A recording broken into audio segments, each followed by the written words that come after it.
The story of Hamlet Protein starts more than 30 years ago in the rural parts of Denmark. Today, we are a multinational company specialized in young animal nutrition. We believe that the well-being of farm animals starts with health, and that healthy young animals result in healthy business for all stakeholders. We produce specialty soy ingredients for young farm animals. Young animals cannot digest soy as it contains anti-nutritional factors. Through our patented bioconversion process, we minimize these ANFS and produce products that the immature gut of young piglets, calves, chicks, and fish can absorb. At the same time, we leave the essential amino acids of the soy intact. Our fully automated production process ensures that our customers around the world receive the same high-quality product, whether it is produced in Findlay, Ohio, or Horsens, Denmark. Hamlet Protein is committed to the environment. We constantly strive to reduce our ecological footprint by optimizing the use of natural resources. For example, excess heat from our production facility in Denmark is redistributed as heating for more than 3,000 households. So whether you are a feed mill, premixer, integrator, or farmer, you can rely on us as your responsible and transparent partner when sourcing protein for efficient young animal nutrition. A healthy business starts with healthy animals.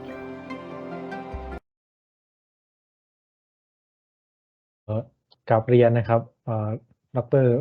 จุนะครับและก็ทีมงานวิชาการอาหารสัตว์ไทยฟู้ดทุกท่านนะครับก็วันนี้ทางบริษัท Jebsen Jessen กับ Hamlet Protein นะครับก็เป็นเกียรติอย่างยิ่งนะครับที่ทางทีมงานไทยฟู้ดได้ให้โอกาสเข้ามานำเสนอในส่วนของข้อมูลวิชาการนะครับวันนี้ก็จะมี2ส่วนครับเป็นจากทางสปีกเกอร์ท่านแรกของเราคือดร. Carsten Pedersen นะครับก็คือเป็นท่านเป็นคอนซัลแทนต์กับ CEO นะครับจาก Pedersen Nutrition นะครับแล้วก็ส่วนที่2นะครับก็จะเป็นหัวข้อเรื่องของเกี่ยวกับข้อมูลของ Hamlet Protein นะครับงานวิจัยที่ทำไมถึงสินค้าตัวนี้ถึงสร้างความแตกต่างนะครับกับทางคู่แข่งเจ้าอื่นๆในตลาดนะครับโดยดร. Jessikaนะครับก็เป็น Global Category Manager Swine นะครับจาก Hamlet Protein นะครับก็ก่อนอื่นผมขอเรียนชี้แจงagenda ทั้งหมดคร่าวๆของวันนี้ก่อนนะครับว่าเรา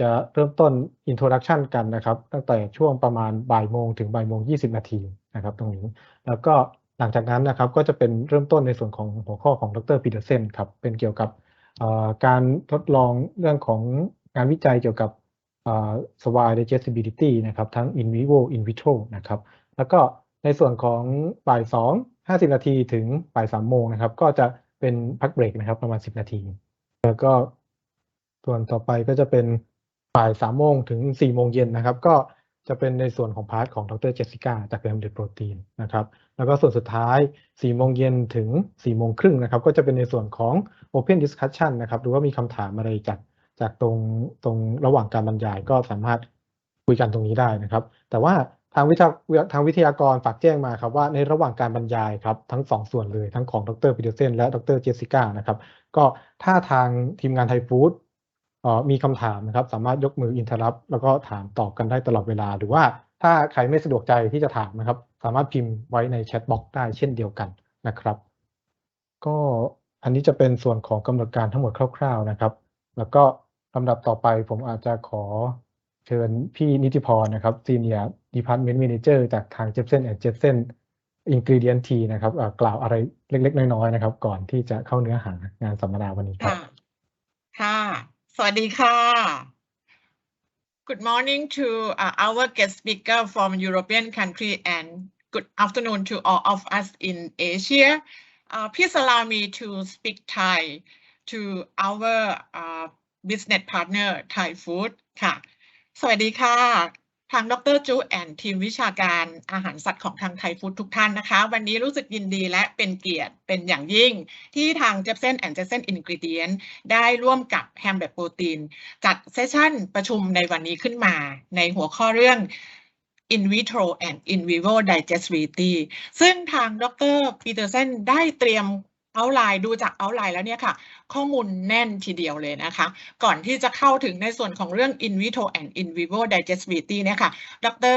Pedersen จะเริ่มปูด้วยเรื่องของ feed formulation สูตรอาหารสัตว์สุกรในสุกรแล้วก็ตามด้วยเรื่องของ variability ในส่วนของ feed ingredient ต่างๆแล้วยังพูดถึงในส่วนของเรื่อง energy evaluation energy value โดยทั่วๆไปนะคะแล้วก็เตรียมข้อมูลมาแชร์ด้วยว่าในประเทศเดนมาร์กในส่วนของสูตรอาหารสัตว์เขาเนี้ยค่ะเขาใช้ feed energy value แบบไหนในการ evaluate นะคะค่ะนอกเหนือแล้วหลังจากนั้นถึงจะเข้ามาในส่วนของที่เป็นหัวข้อของการประชุมในวันนี้ก็คือเรื่องของ in vitro and in vivo digestibility compare กับ system อื่นๆหลังจากจบทางเซสชันของทางดร. Pedersen แล้วค่ะทางดร. Jessika ซึ่งเป็น Global Category Manager Swine ของทาง Hamlet Protein ก็จะพูดถึง Gut Health Product ของทาง Hamlet Protein มีผลกับ Gut Health ยังไง Product ของ Hamlet Protein เปรียบเทียบกับซอยโปรตีน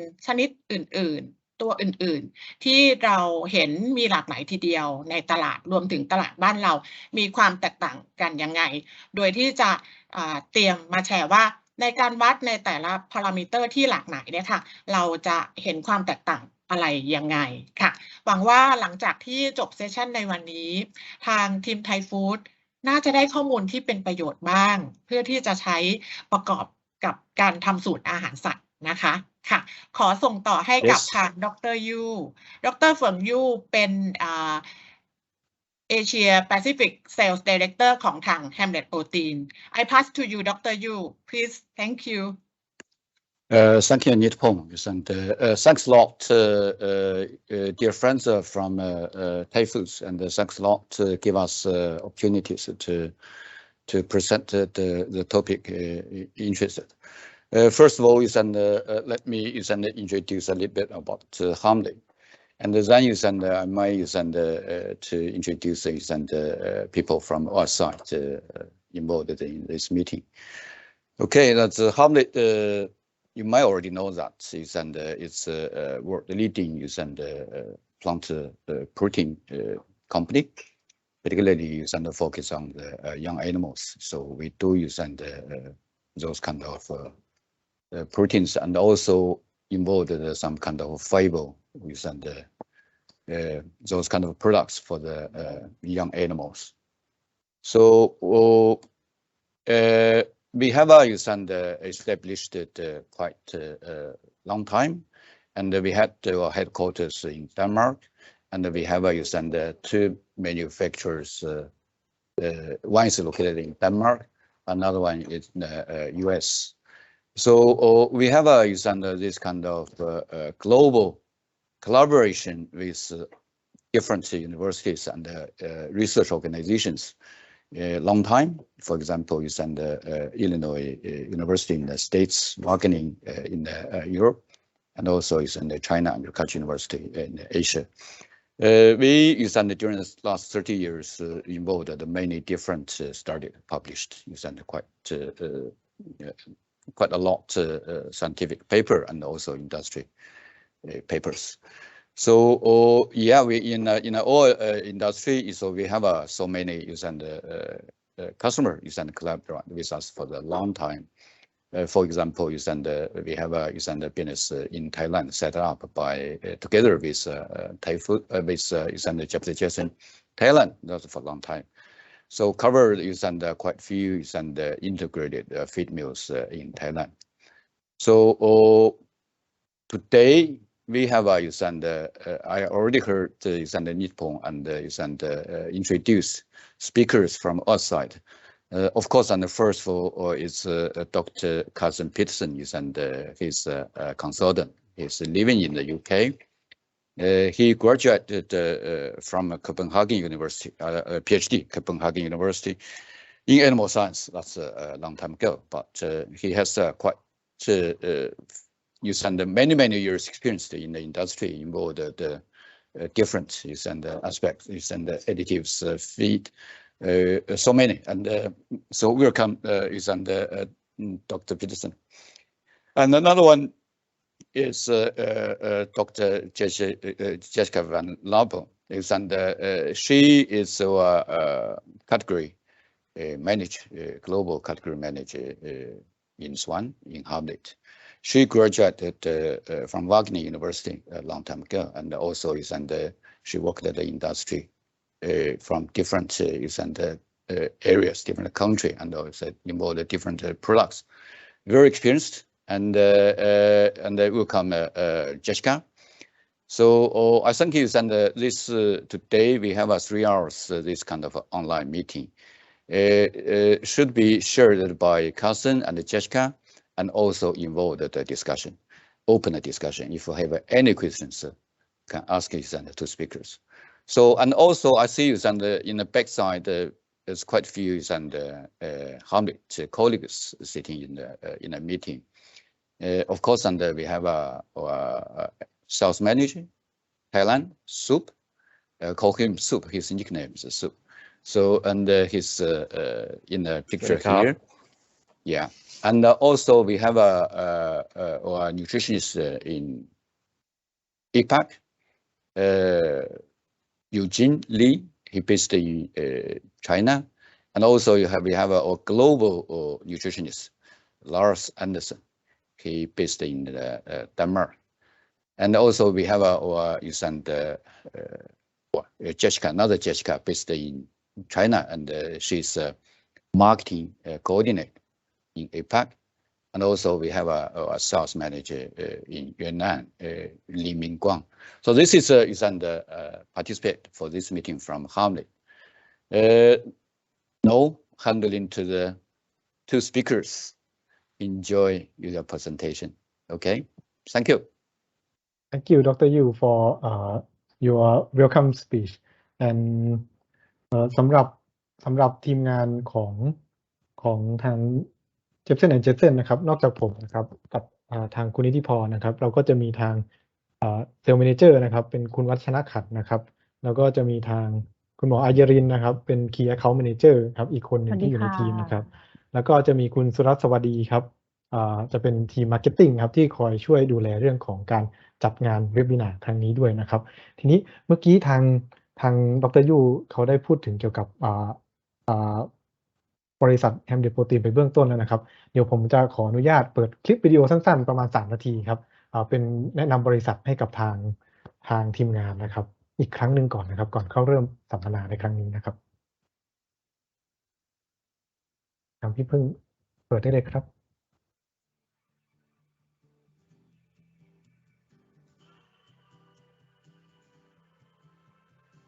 น้องพึ่งเปิดเสียงหน่อยค่ะไม่มีเสียง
The story of Hamlet Protein starts more than 30 years ago in the rural parts of Denmark.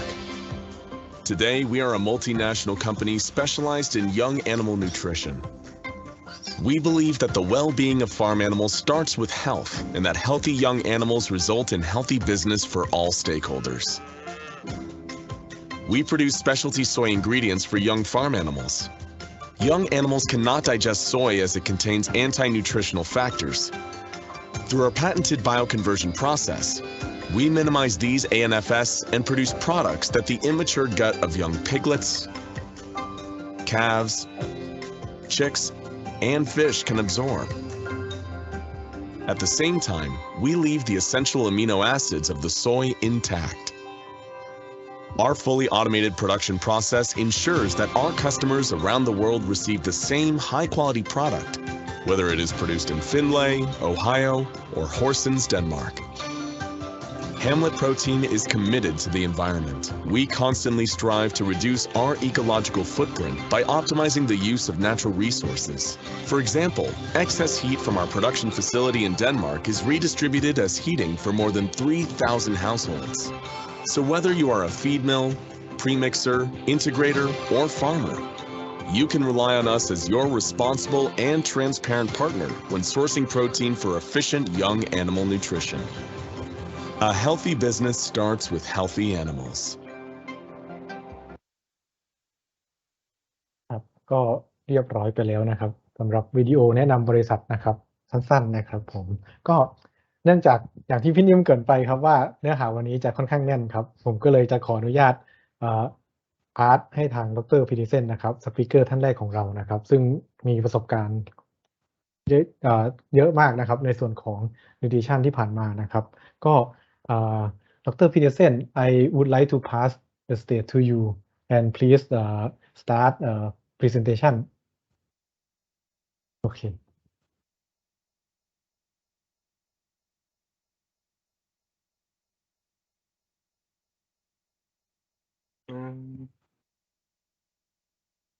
I just share my screen.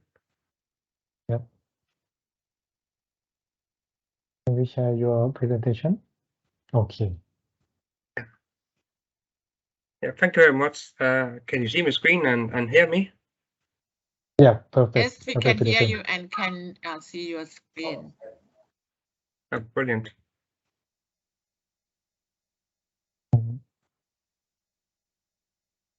Can you make a slide for the presentation mode?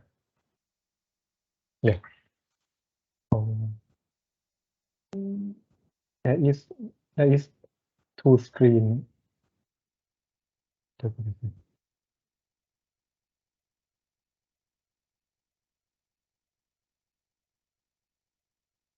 So, do you see my screen now? Yeah, but yes, but it's two screens. Yes, it is. Yeah, maybe you can. I take my.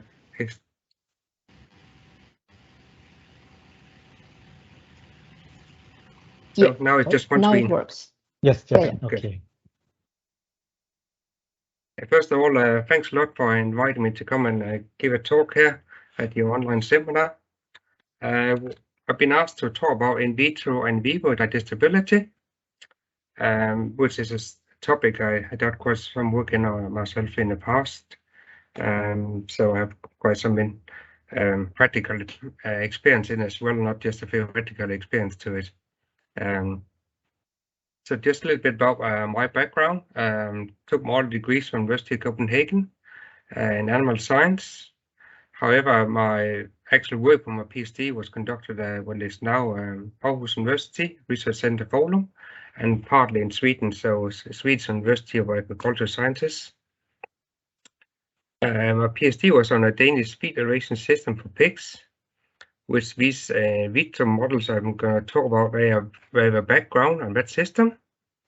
It's been used commercially in Denmark since 2003. So it's quite, and that there was implemented without any really testing, because we knew it was going to be better than the old system we had.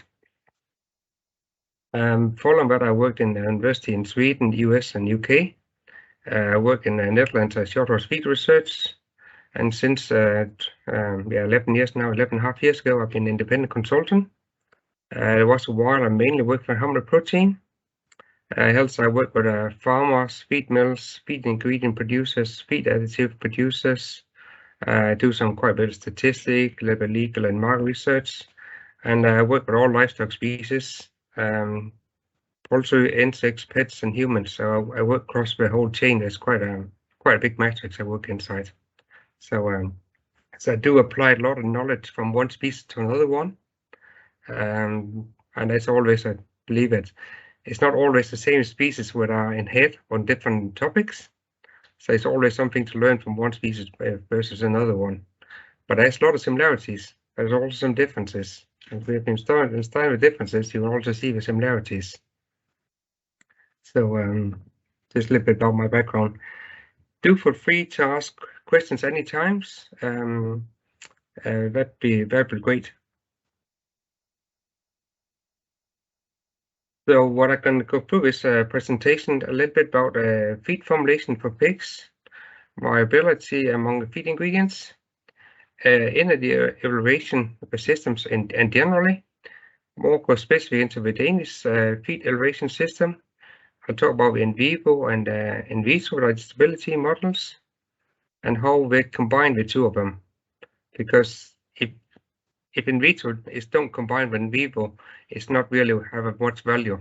So it's really been important part of it to understand how they link together. Ending a little bit about comparison to other systems. So I don't know which energy system you're using today, so you understand what are the difference. And a little bit about phosphor matrix as well, which is quite an important part when we talk feed evaluation system. It should never be overlooked. There's different ways of doing it, and I'm going to go into a little bit about what I believe is the right way to do it. And so I don't know you will use the same way or not today, but it does make really a difference where you're doing it. So start with feed formulation for pigs. So basically the aim is to formulate a diet that meet the pigs for all its nutrients, and we talk more than 40 nutrients you actually sit and formulating towards. And I know most of the time you won't never going to look at all 40 because you know they can be supplied anyway. But it's more fewer you're doing that. But the reality is there's more than 40 nutrients we need to formulate for at once. So and ideally we don't want any oversupply of any nutrients. That's the ideal situation. Especially because we know for some nutrient oversupplies will have a negative impact on animal performance and also not at least the animal's health as well. Like we know, like too much protein that are undigested, I'll give a high content and nitrogen in the manure. I'll give a high ammonia level in the barn, and that will have a negative effect on animal performance. And that can easily be 10%, or it can even also be more of these extreme cases. It's typically not talked a lot about that. In some areas, it's getting more and more attention to it. But it's actually one of the things where people really can make a big difference there, how to handle that. And actually, sometimes you start discussing and start looking about not only what are digested, but also the undigested part to see what are the environmental impact of this diet versus another diet.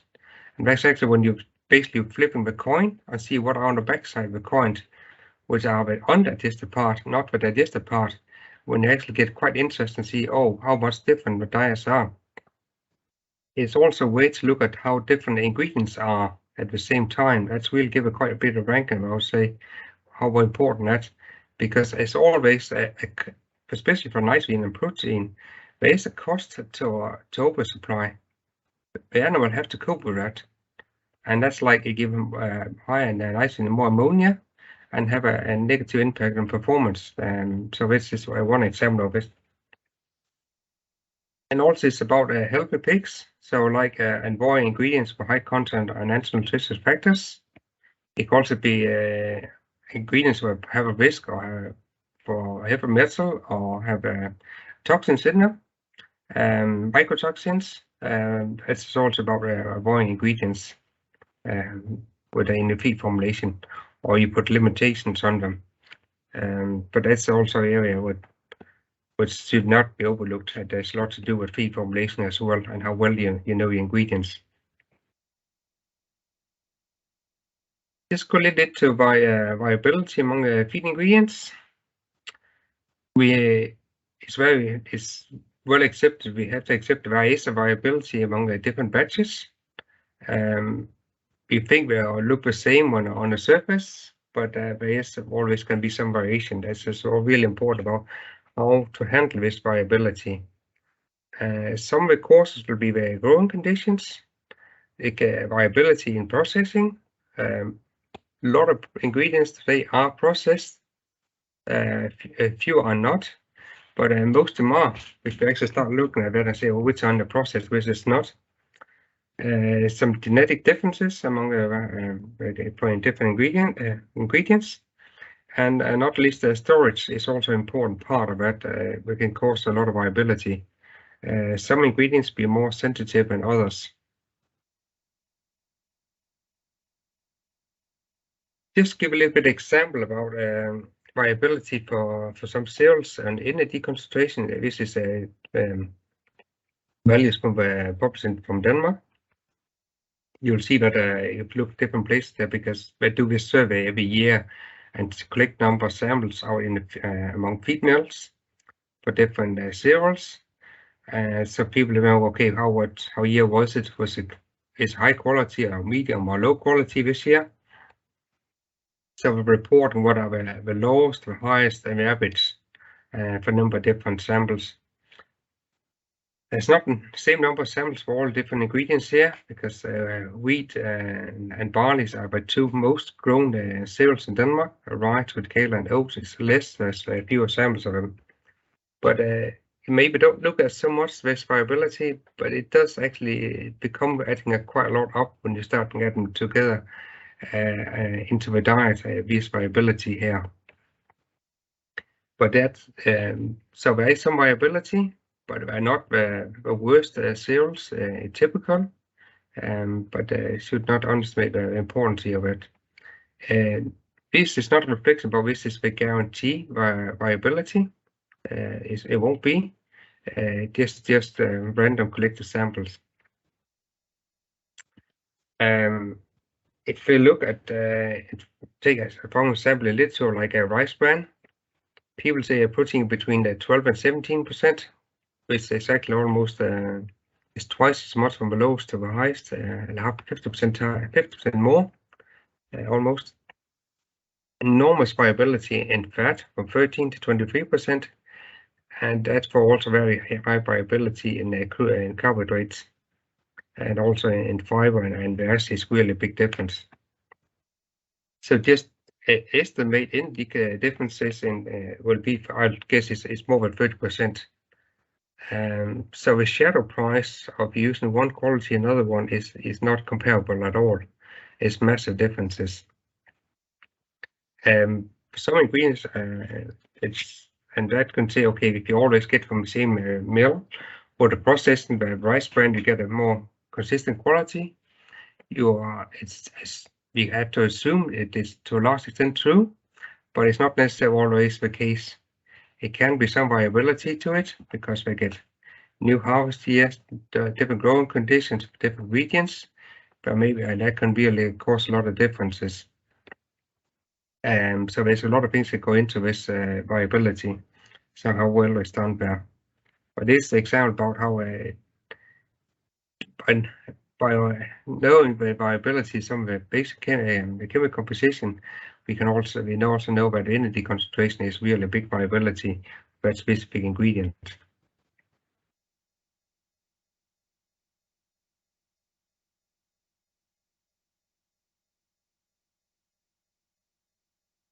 In ideal situation, we want processing of feed ingredients that should always reduce viability in chemical composition between batches. If you don't do that, I will say that the quality controller failed, because that is part of you doing processing is actually to reduce viability. That's really important that the process is contributing that. If you don't do that, something's really had to be rethink about how a process is. And that's really important.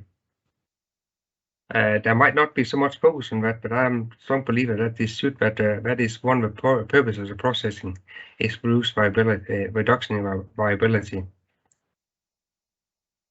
It can be more complicated for somebody like when some of the feed ingredients are produced by different producers, like distillers grains, but you produce a lot of different producers, and some producers several plants. So say, oh, we buy from one supplier, but they maybe have 5 different plants, and they don't run it identical. Let's say, oh, you run the same way. No, because there's humans behind it. They're different, how they're setting up the equipment, how they monitor it, what are they cut off for interaction. And so that's the reason why they're not going to be consistent quality from the same supplier if they're different plants. If there's one plant, more likely. But that also means the question is, are they running the plant equal 7 days a week, or maybe just 6 days a week? Because they may be changing during the weekends. Like distillers grain, are they adding the soluble bags or not? Do they do 7 days a week or just 6 days a week? That really causes a lot of viability, and that's really important part of that. So my conclusion of this is solution is really to analyze for viability, for variation. And you need a strategy for doing so. So it's really about focus. Let's put a strategy about it. How important is the feed ingredients? How much variation have it? And that's really about finding out which one to focus on. And that's a solution to cope with viability, to have this combination about that. So ingredients you never use more than 1% of. It maybe not that important.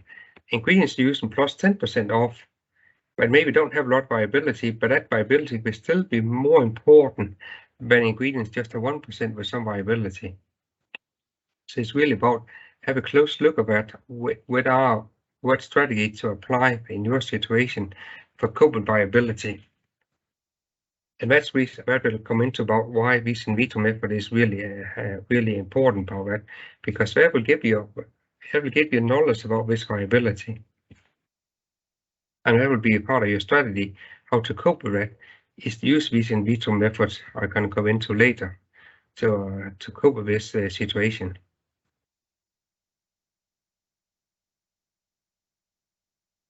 I'll continue with energy evaluation in general.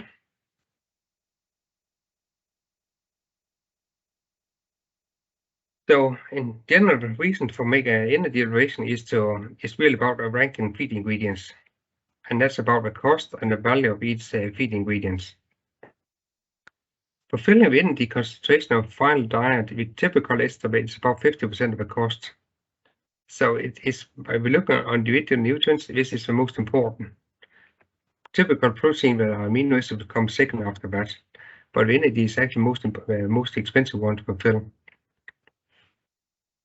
On top of that, nutrients recommendation is typical a ratio of energy concentration of a diet. That will most recommendations be set up in that way. When you could also say, oh, but like threonine is related to lysine, but lysine is first related to energy, so that means also threonine is also related to energy concentration, because you take the other one first. It's not intermediate with lysine, so the energy is really the important one we talk about for formulation. But should not forget either that feed intake is largely controlled by energy concentration of the feed. So high energy concentration, lower feed intake. If you have a low energy concentration of a diet, you'll have a higher feed intake. And that's something pigs cope very well with, very good regulating that. If you're downspec, upspec your energy with 15% of your standard diet, well, just regulate the feed intake and have the same gain. That's been all in experiment. We did that. It's no problem at all. 15% variation there is not a problem for pigs at all to cope with. It could even well be higher for a lot of the pigs. So and really telling about if you're the importance of energy. So knowing the energy concentration there, it's really inflexible about what feed intake you should anticipate. You can predict that.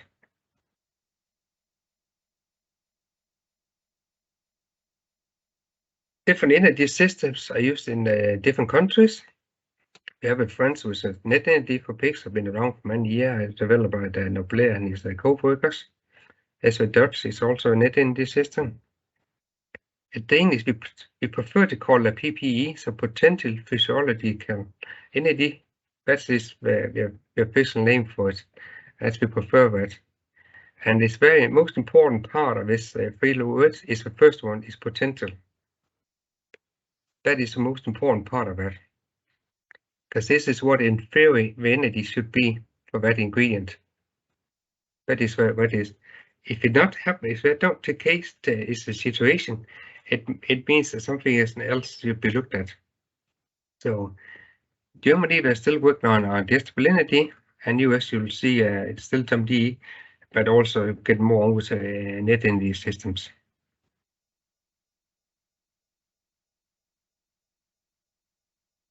If you look at how people describing an illustration of energy systems, you will often see these figures here. So you have a gross energy, digestible energy, which it comes to that from taking the fecal energy away. You go to ME by you take the energy in urine away, and you come to net energy by taking the heat increment away. And that energy, so net energy is both a production and maintenance.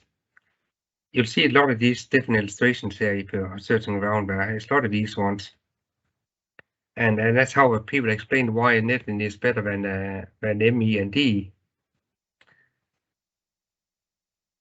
What for me is really missing in these illustrations is that its utilization of all nutrients are not the same, and that's what the other figures don't show you that, and that is so important to accept that they are not exactly the same, because post-digested nutrients must be converted to energy, or that means actually ATP, and that process is nutrient specific.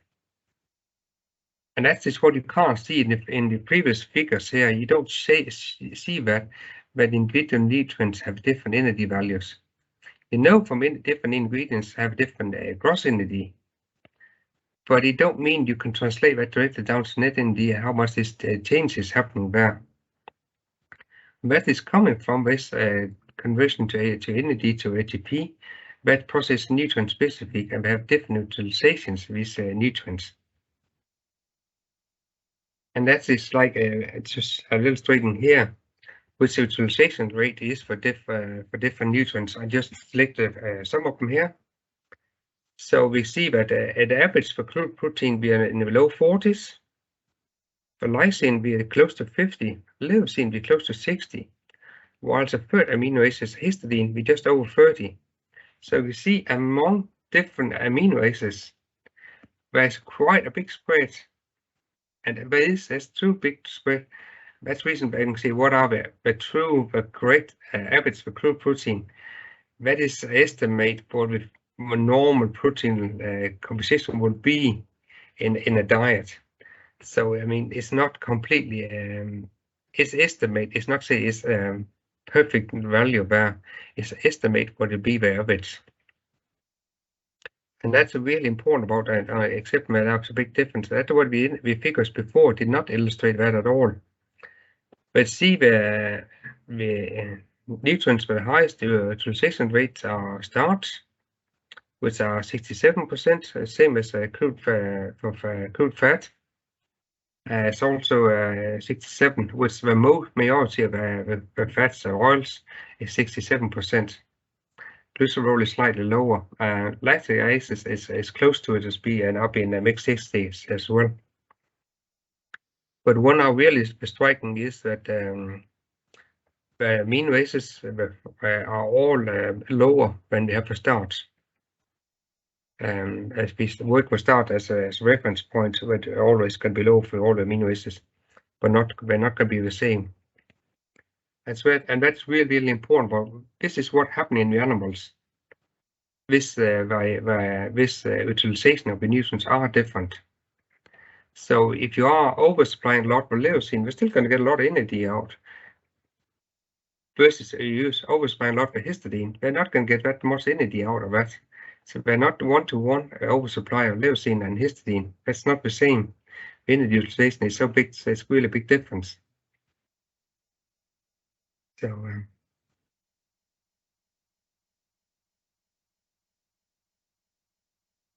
we translate this to PPE, potential physiological energy values for selected nutrients here. So we have an average per group protein is just over 10. Lysine is a little bit higher. Leucine is considerably higher. Again, histidine, of course, is much lower. Starch is higher than the average per group protein for different amino acids. But some amino acids higher than starch and some is lower. So it's quite big. See also a big reference point. There is difference there. Lactic acid is about 10, and we know it in all systems say that fat is the highest, which it is considered much higher than vegetable. And glycerol is but it's higher than it's close to starch in energy value.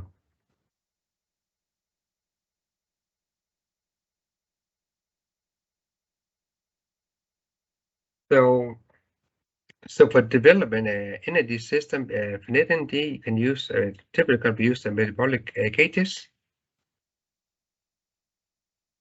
You can also use the slaughter method, which also been used. That's the two options to have for develop a net energy system. The digestibility use the balance trials, so typically looking at an energy come in and energy coming out. The PPE system, which is a theoretical system, actually developed or using a biochemistry. That's the reason why we talk about ATP. So actually developed by Dr. Pedersen. His training was biochemistry. So he looked at biochemistry, and the biochemistry book say, okay, what energy value should it be? And that's how he came up with a system. It's a totally different approach to how to do it than others have done in the past. But it is actually a more correct way to do it, actually, doing that way. I will show later how much the difference actually come in between the net energy system and the PPE system.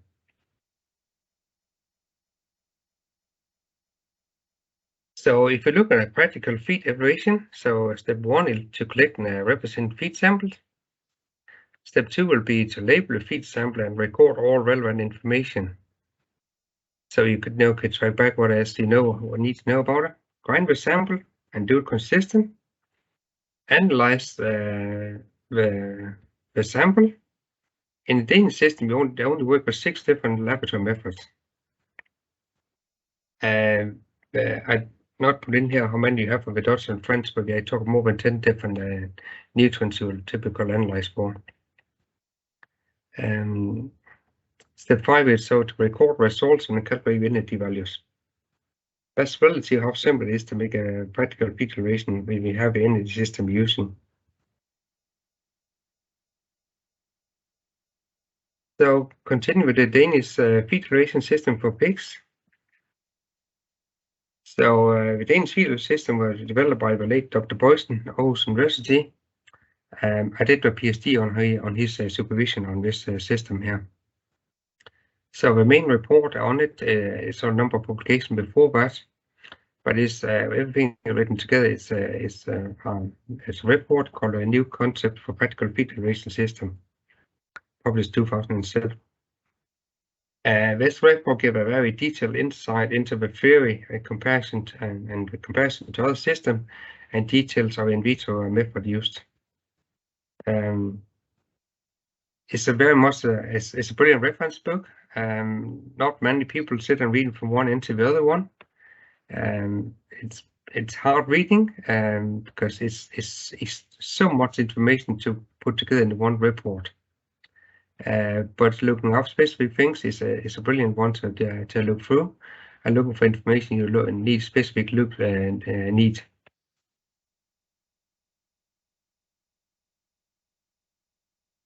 So I mentioned before the theory behind the Danish system is called potential physiology energy. So the difference to a net energy system is that net energy is based on energy in and energy out, whilst PPE are based on a net energy contribution at cell level. So we actually talk what are happening on individual cells, so that's the reason why we talk about ATP production. So that is the difference there. So as mentioned before, it's really come down to biochemistry, not work on the whole animal and feeding them, because we put feed in and measure how much energy is coming out, like in feces, urine, and heat increment, what you do with net energy system. But what are really difficult things about building a net energy system is that what are the requirements for different nutrients for that specific animals? And the answer to that is we don't know 100% because there is a variability among animals with same age, same breed, same size, same weight. We not have exactly the same requirement for nutrients. We know there is a variability there, so we don't know how much the diet is off, and there's no way we can know. It's not developing enough system today to know that 100%. We can say that a pig at a certain age need 10 gram digestible lysine a day, but that don't mean that a litter mate next to it need 10 as well. That maybe need 9.5 or 10.5 at that stage. And we don't really know. We know it's a viability, but we don't know how much viability is always. That way, the net energy system is really difficult to develop that way. That energy animal factor is taken out when they work on a theoretical system like a PP system, when they work on a net energy at a cell level.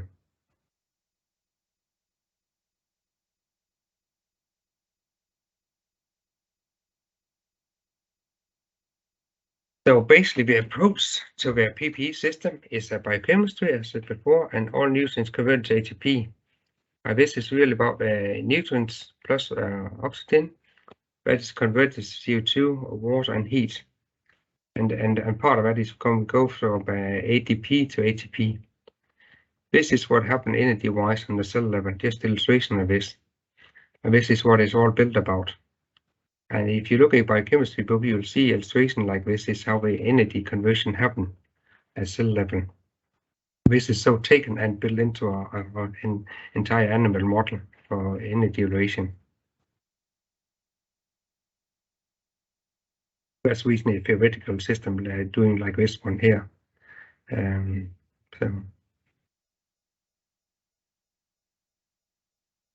When Dr. Pedersen had to develop a system, there was he was given some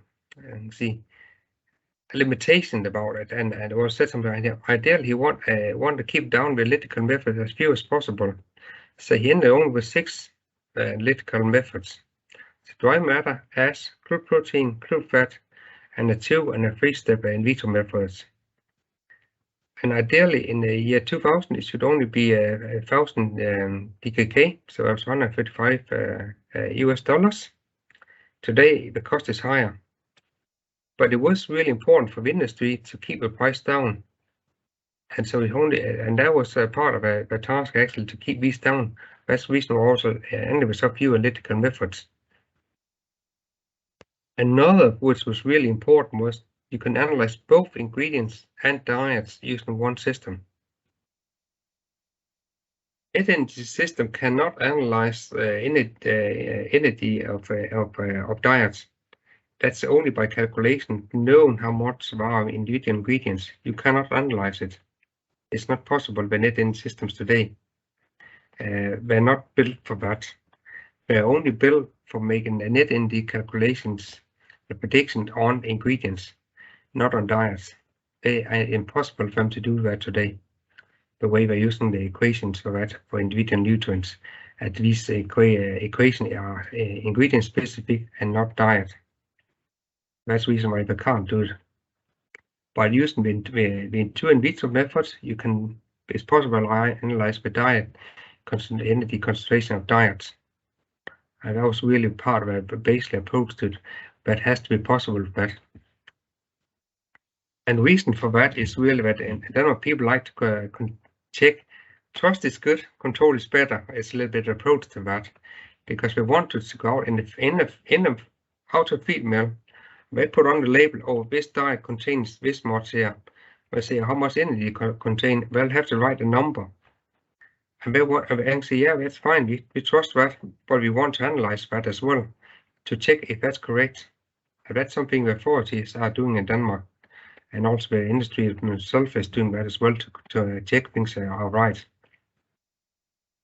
If you are too far off what you put on the label, you can get a fine, so that something is not there's not good marketing for companies to get any fines for it. And also, if a company always claim they're more energy than the authority can find afterwards in the diet, they get a really, really bad reputation in the market. And people start questions to the guy they're buying the feed from, say, you're saying I'm gonna buy this energy concentration, but you always 1 or 2% less in it. So what I'm actually buying here, and they get really hard time. These people are selling this feed. If people cannot trust what's on the label is actually accurate there. And that's something they really will lose their face and really lose a lot of sale if consistent are not honest and transparent about what are the correct energy concentration of these diets. So it's really, really important part of that. And that's really a big backbone in success of Dane's pig production, is to have an approach where you can actually control things here. It's not just only on trust. A lot is on trust, but you actually can check afterwards. It is people actually telling what are on the label, and that is so important part of it. And that's raising the respect for it, and also raising the honesty about it, and that really is important part of the success of Danish pig production.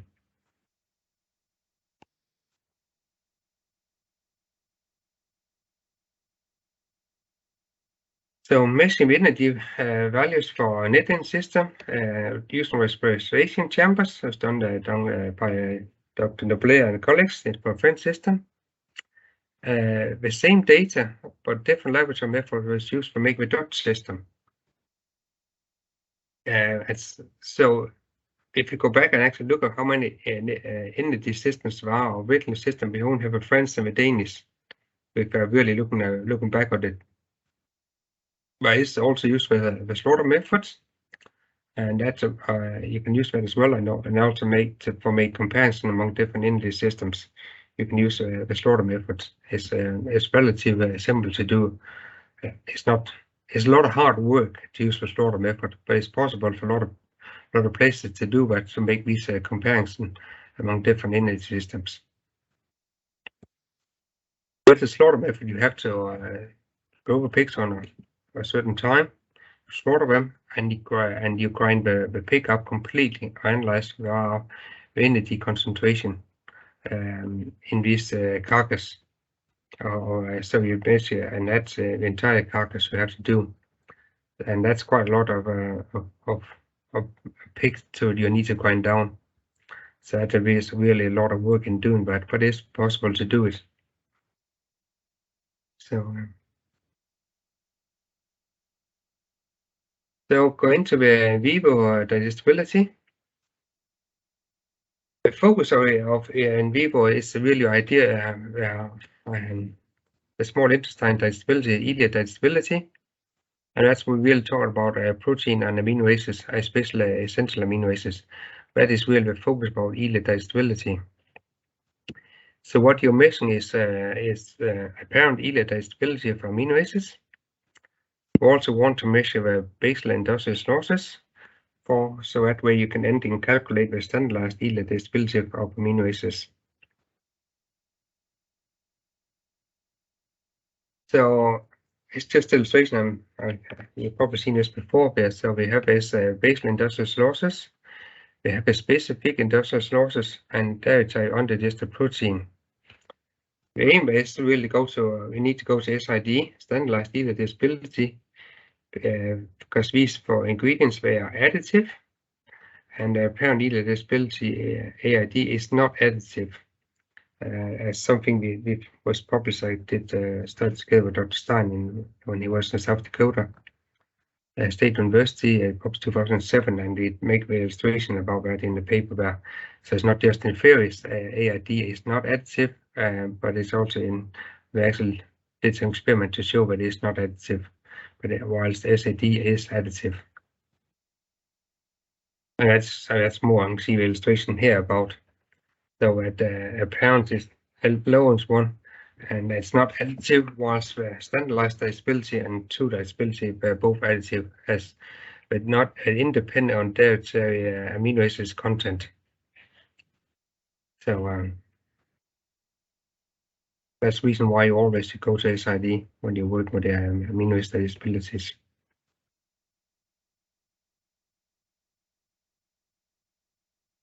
So I just a little bit warning about some research paper are using the word true yield digestibility instead of use standardized yield digestibility. If you go through the literature, you will see that sometimes. A way to know what is one or the other one is just check how the industrial loss was measured, and that's when because it's the only correct with the basal industrial losses going from AID to SID. And that's something that people should tell how an industrial loss was measured. If it's only basal industrial losses, or is both a specific and the basal industrial losses are measured in one combined value.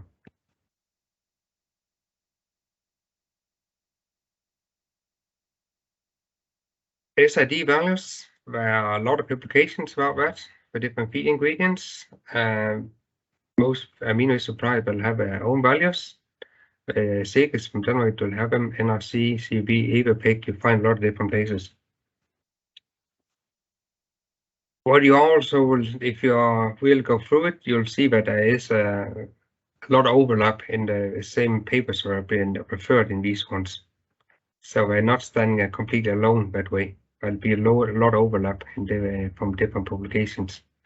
So some publications will be stated a lot of times from these values here. So we're not going to say that's just the nature of it now, because it's nobody has. You cannot go out and find some papers that only some are using and not others using it if it's a good paper. So they'll all be using the same paper, go back in time. Especially for feed ingredients what are less common, so a lot of less focus on them today. So people more relying on what a historical value has been published and that will be in the table values. So whilst the ingredients are used a lot, there's a lot more publication of that and new one, and also more new novel feed ingredients, and that be newer values from that and become values out there. Especially companies are developing their own new ingredients. They'll have as a part of our matrix values is develop SID values so people can actually make a formulation of these in new novel ingredients.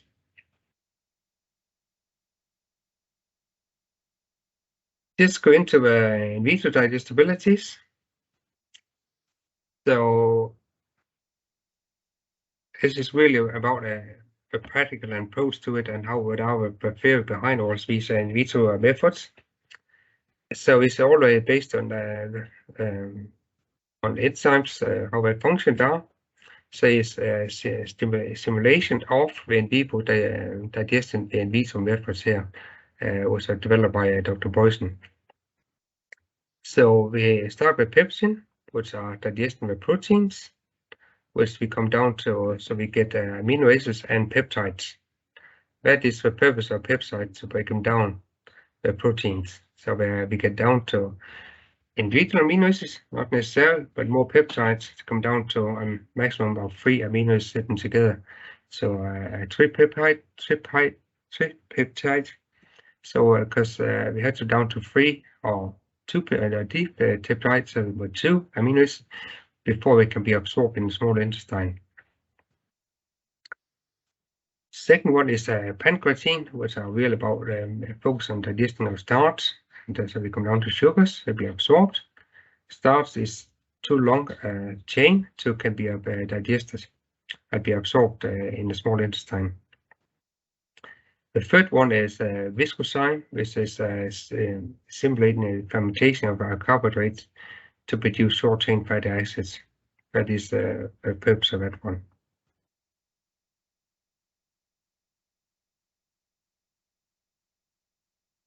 So just illustration about using these one enzyme after the other one. So the red line, we have two ingredients here, barley and soybean meal. So we have the pepsin digestion is a red line. So for barley, it'll digest only a small fraction because it's only digesting the protein. Whilst the fraction digesting in soybean meal is far greater because it's a much higher protein content. So that's quite nice to do that. The blue line is pancreatine because barley contains a lot of starch, so that will jump a lot when you put pancreatine in. So we're completely in vitro digestibility of barley increasing a lot because now we're digesting the starch. So that is it happened quite rapidly as well. I can see that blue line is the steep up is quite high. And pancreatine is used after pepsin, so it's not just that one only, it's after that one has been digested. Whilst we see that using the pancreatine in soybean meal, we don't really see any difference, and that's quite natural because the soybean meal do not contain any starch. You can measure a small fraction. It's called measuring as starch in the in soybean meal, which is not starch actually itself, but it's actually measured as starch. It's just down to analytical challenging about how we measure starch. When we are using come to a viscosine with a simulation of fermentation of carbohydrates, we see another little increase for barley, not a lot, because it's not really we don't have a lot of carbohydrates are fermented naturally in barley. Whilst in soybean meal, we actually see quite a lot there, quite a big increase in fermentation, but. So we actually have a lot of carbohydrates that can actually be that is potentially fermented in soybean meal. So overall, soybean meal is far more digestible than barley itself. We look at these in vitro methods.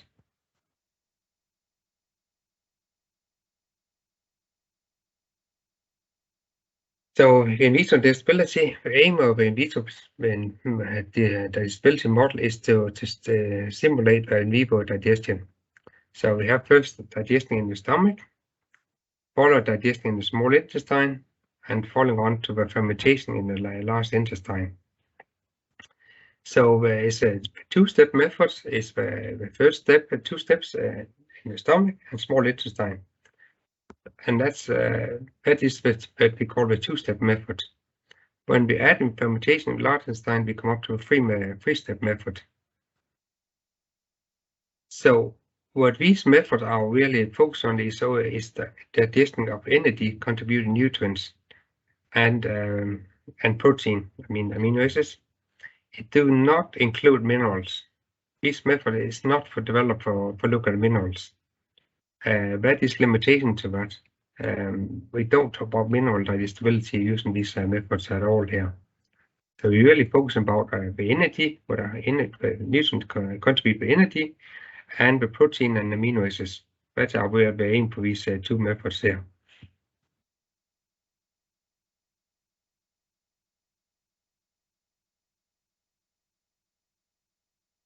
So just a little more another illustration about the two-step method, simulating the testing of protein, amino acids, sugar, disaccharides, oligosaccharides, starch, and fat. That is what we really want to achieve with our two-step methods.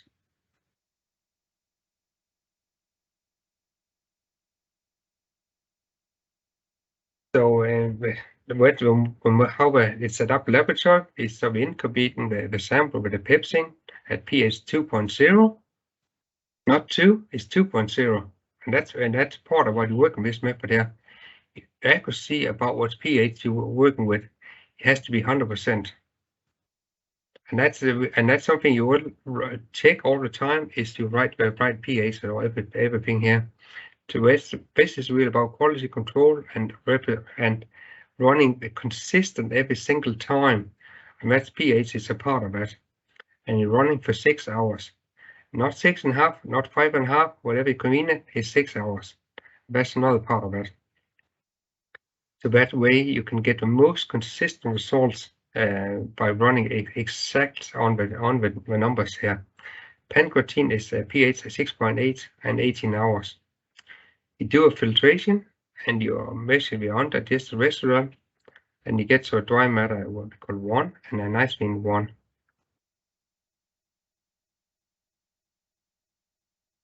This is basically the details of a two-step method. There's a little bit busy slide here, and this is literally do for analyzing the two-step method. So you have a sample, you measure your dry matter, your S, and you come down to calculate it, how much in the enzymatic dry matter, the enzymatic digestibility of organic matter. This is what you're ending with.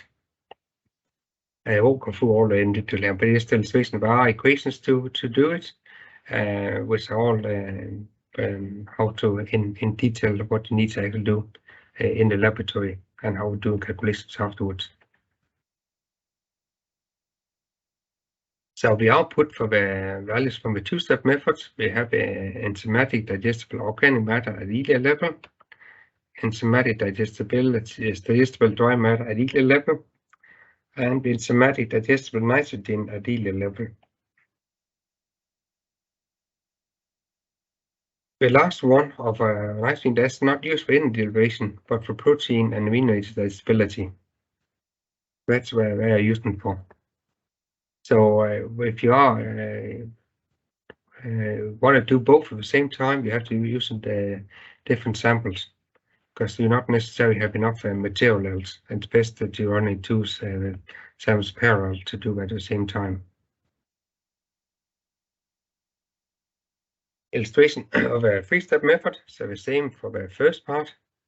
And you have simulating fermentation of complex carbohydrates. That's the last part.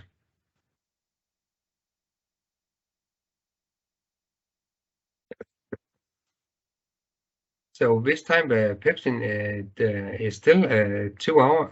Is 2 hours at pH 2.0. Pancreatine pH 6.8. This is only 4 hours now. And viscosine is by pH 5.0 at 18 hours. Again, we have a filtration. We have a non-fermented residual. And we have a core list of dry matter 2 and organic matter 2 was left over.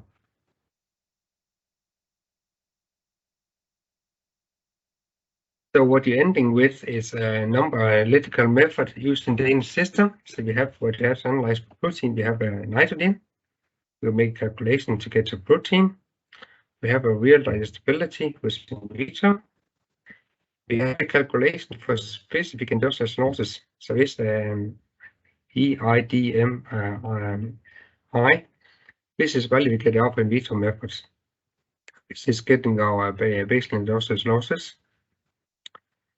Less specific industrial losses, not the basal, that's in the specific. Same we get for lipids, measured by the crude fat. We have a real digestibility is a set of 90, which is a fixed value. And we have a specific industrial losses, we calculate that, and basal industrial losses, and same for organic matter. So all the methods here are part of these 6 methods I mentioned before. So we have the 2 in vitros, we have a nitrogen, and we have a fat, we have a S, and we have a dry matter. This is all we're using. I'm just come back to this, put all into this table here. We go further on and tell them about how to calculate these ones to come to it. So, but this is really an illustration about this, an overview about this, how these analytical methods are work together, how they combine into one matrix. So these ND values, we give me an ND fraction to these different fractions.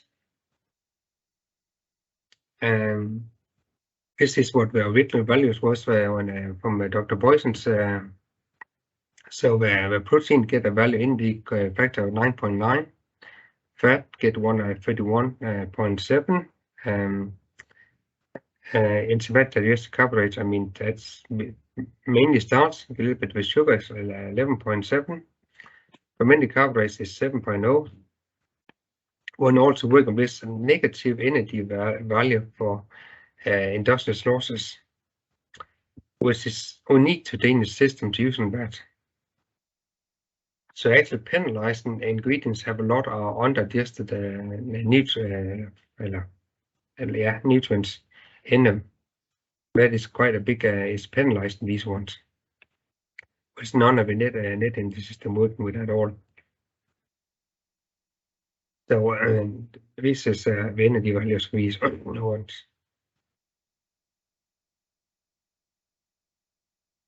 Make this approach over to more practical, how it's implemented. This is there are some small there's some difference here.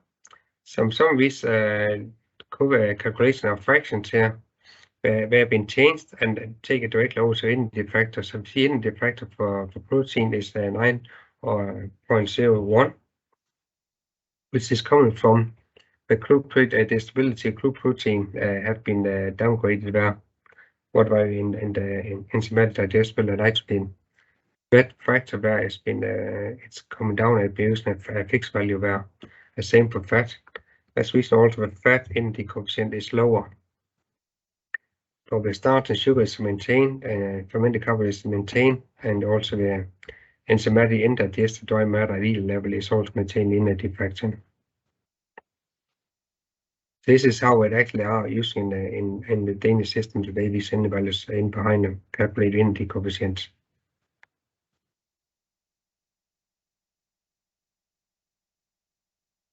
If you work further with it, this is energy values you can work on the starting point. If you want to work further with them and say, okay, do you think they should be slightly different? Of course, it's entirely up to you to implement that. But this is really the starting point. You should start working with it.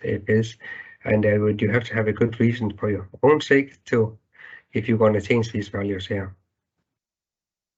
Because there's quite a lot of research behind why they came to these exact values.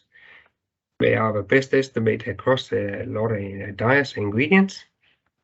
I have in the system, I used to work on a correction for few ingredients, but very, very few ingredients, and there can be very special cases where it would be relevant to do that. One could be like you're using for the enzymatic digested carbohydrates, which are really mainly based on starch. So if you have ingredients are really based on sugar instead of starch, you should put in the factor a little bit lower, because in the concentration of sugar is less than starch. And that could be a special ingredients for heavily right. Or if you're just using purified sugar, and when you're not using 11.7 in the factor there, it should be close, it should be lower. So quite a bit slide here, and you get a copy of this one, so just to have them in one place to find them. So Danish FU is the feed units per pig, kilo per feed, and this is the equation here for it. And so you can don't go through them all with how the numbers are here, but it's how the equations are to work with this, and so how directly would you get these different values out? You multiply things together here, and you come up with an energy value. One thing is important to note here: there's one feed unit for pigs, another one for sows. The reason is that sows had a high energy value for fermentable carbohydrates. It's well accepted that older pigs, when you get up to sows, breeding girls, that they can better utilize, have a greater large intestine, therefore also have a more fermentation of the complex carbohydrates. That is taken into consideration this one here, in this system here. You could also ask it, Should we have even a lower one for just weaned piglets? You could say yes, it could be. You could have a third one for weaned piglets. Typical, this fraction would be very, very small anyway, so it's not really moving the energy value a lot. But in theory, yes, we could have another energy value, which are not for, because this FU pig is mainly for growing pigs. So if you have nursery pigs or just weaned piglets, you can have an energy value there for fermentable carbohydrate even lower than is for growing pigs. But as mentioned before, that fraction in most diets will be very, very small. So changing that value will have a very small difference.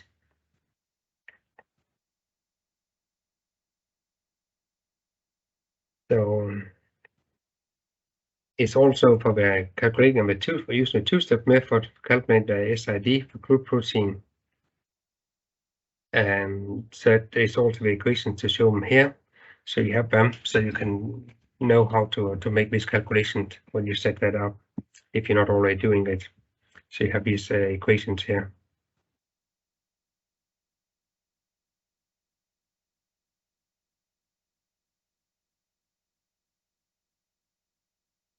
So not just only crude protein, but also the individual amino acids, and that's how it built up about. So we take that we know what digestibility is for crude protein, and with a factor which are specific for individual amino acids, we calculate digestibility from that for individual amino acids. There is a correction factor there for each of them.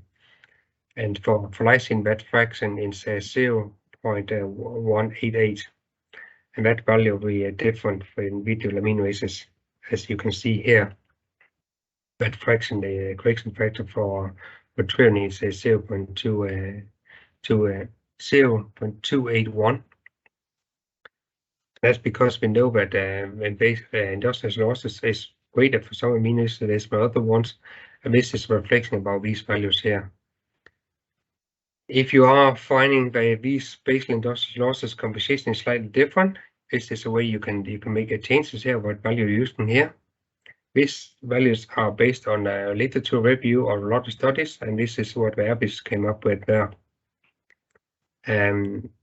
But if you are running a lot of studies, you will find values are going to be close to these ones, but not necessarily 100% the same, but they will be close to that.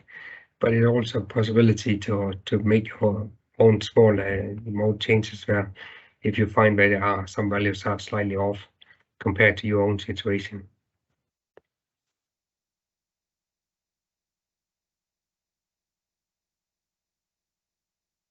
Just a little bit about the setup of these in vitro methods. So what was another part of this practical approach to us, the work in vitro methods, it has to be done in normal working hours. That was a really important part of all setting up. So we don't setting up a method to use, and people had to work during the night and kind of things. For feet in the street to implement that and think it's going to be possible, that was seen as complete unrealistic. So that was really important about that setting up these in vitro methods.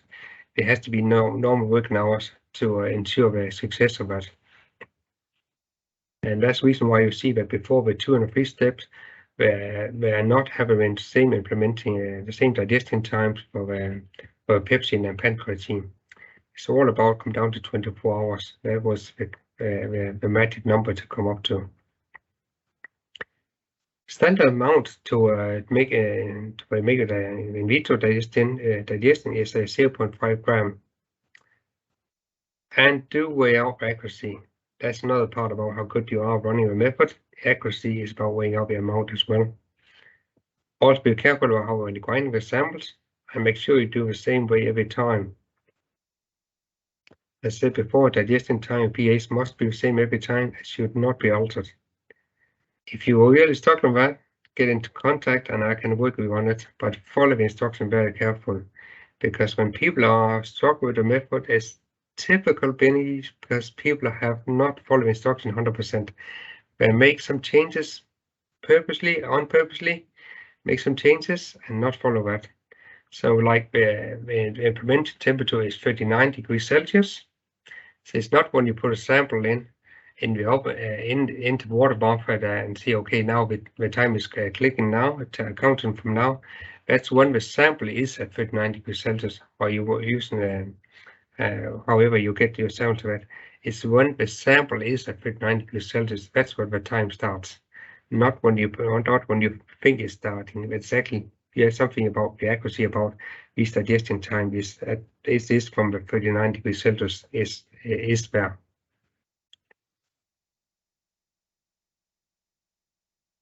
One thing people have found over time is that we're testing a high protein ingredient. Amount of samples should be halved. It's only 50%. Else you'll have a really high underestimate the digestion of these proteins. And it's really, best explanation is a conversation between the enzyme and substrate is a potential issue. So if you are testing a lot of highly processed soy product or other with high protein content, but you have the amount of substrate and amount of your sample, and you have a better chance to get the right ranking of them and see the difference among these different samples. It can be other samples can be quite challenging as well. It's something if you get in contact, I can help you. I can potentially help you with sort of these kind of things. So if people are starting with, the recommendation will be to send 5-10 different ingredients or dyes to a laboratory. I conduct the test for many years. They have a lot of experience in this. So these samples will be your own reference samples.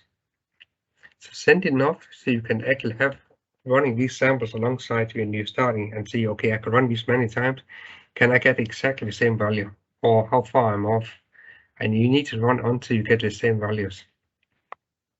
1 or 2 ingredients are probably not enough. I'll say 5 to 10, and I'll take different type of ingredients, but also include a couple of diets, because that's good. And you might not want to use that many afterward as a reference in each one, but at least give you enough value, enough variability to say, okay, which ingredients can I get easily here, which I have more problem with, to get some idea about the challenging this for yourself to run this method.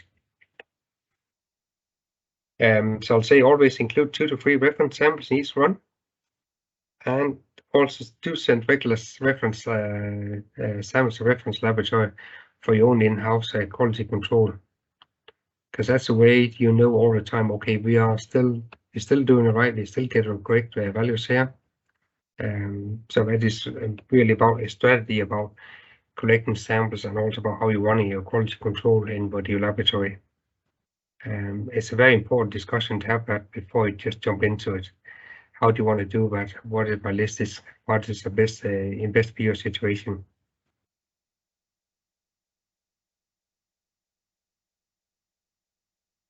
Just another thing people just be aware of, for calculating the energy, real digestibility is used for crude protein. For calculating a protein amino acid digestibility, SID value is used. So they're not the same value there. If you when you come into it, you'll see, oh, they're not the same here. They make the choice not to use that. That is published in by Sequus by Tjurbeck et al. 2006. So that is a difference there. If you want to use the same value, I can also work you with that and help you how to make this alteration there.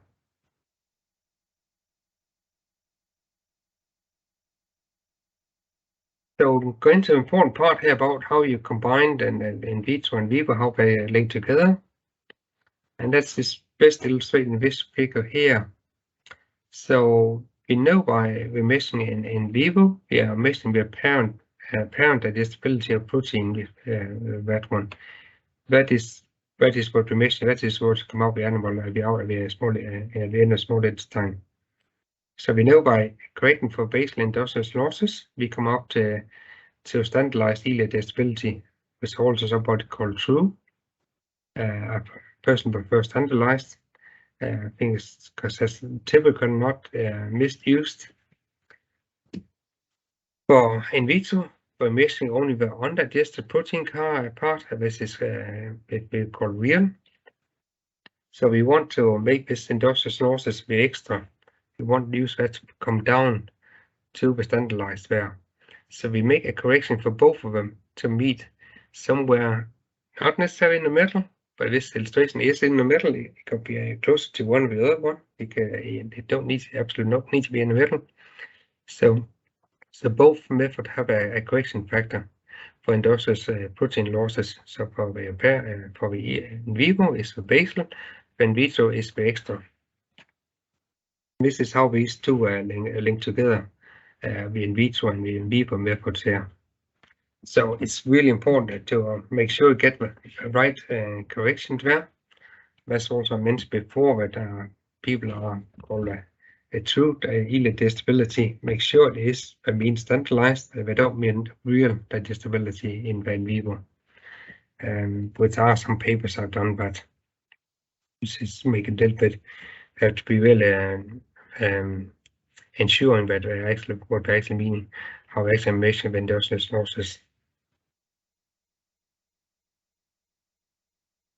Measure based on those losses. I'm not going to come into this presentation here. There's a review on it. I've done a lot of work on it over time, and there's different ways of doing it. The most common is using a nitrogen-free diet because it's the easiest one to do every time. Is this most accurate? But the answer to that is we actually don't know. Because we compare to other methods, we get quite different values. But we also look at the balance about what is realistic to do every time when the nitrogen-free will be the choice. Use the extraction method, use a different level of ingredients. We don't necessarily hit the same value we use for a nitrogen-free diet. That's for sure. That is there'll be some not give exactly the same value. And if you look in literature, you'll see some reviews on that as well. And so it is not say it's a lot debated today because it was more in the past, but it's something. Okay, what is realistic? What can we do? How much can be invested into this here? So using nitrogen-free is by far the easiest and the most realistic one to use. And we just have to. When we have to accept this as limitation to what we're doing, it's all about it's the best estimate we can do. Can we claim that we are measuring things 100% correctly? And generally, no, we cannot claim that, but we can claim that we give our best shot on give a best estimate. That's what we can do.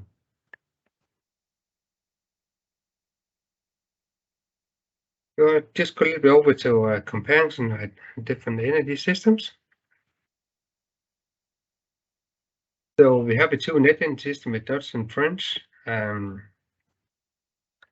don't have exactly the same value for starch. That's come down to the method how I analyze starch is not the same. Fermented carbohydrate is not the same either. Crude protein is not the same either. Crude fat is quite close for the Danish system PPE. We have a general system, and we have one is different for protein and fat than the general system. I could just and also the undigested yield level is also a change from the general system to that. So actually take the general PPE system, you can apply that to any animal species as a starting point. We talk poultry, we talk ruminants, aqua, doesn't matter. The starting point will be the general system there. When you have to make what are the correct vet for the animal species, it's fully possible to do that. It's not, it takes some work, but it's fully possible to do it. It's no problem at all. It's far more realistic than creating a net in the system, creating a net in the system for the other animal species. And I mean, there's both cost and time-wise. It's far more realistic to do it.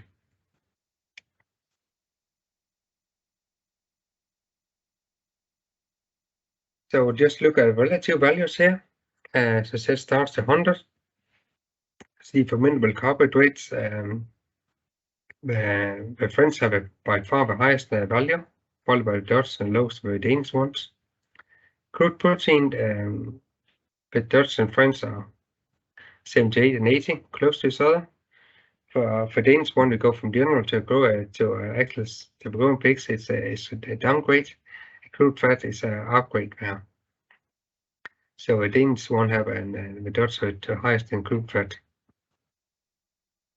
Whereas the French are quite considerable lower value for crude fat.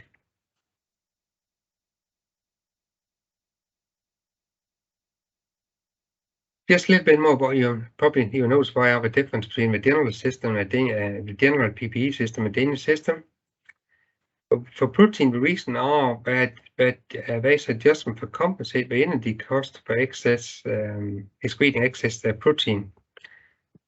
You will always have a oversupply of some amino acids.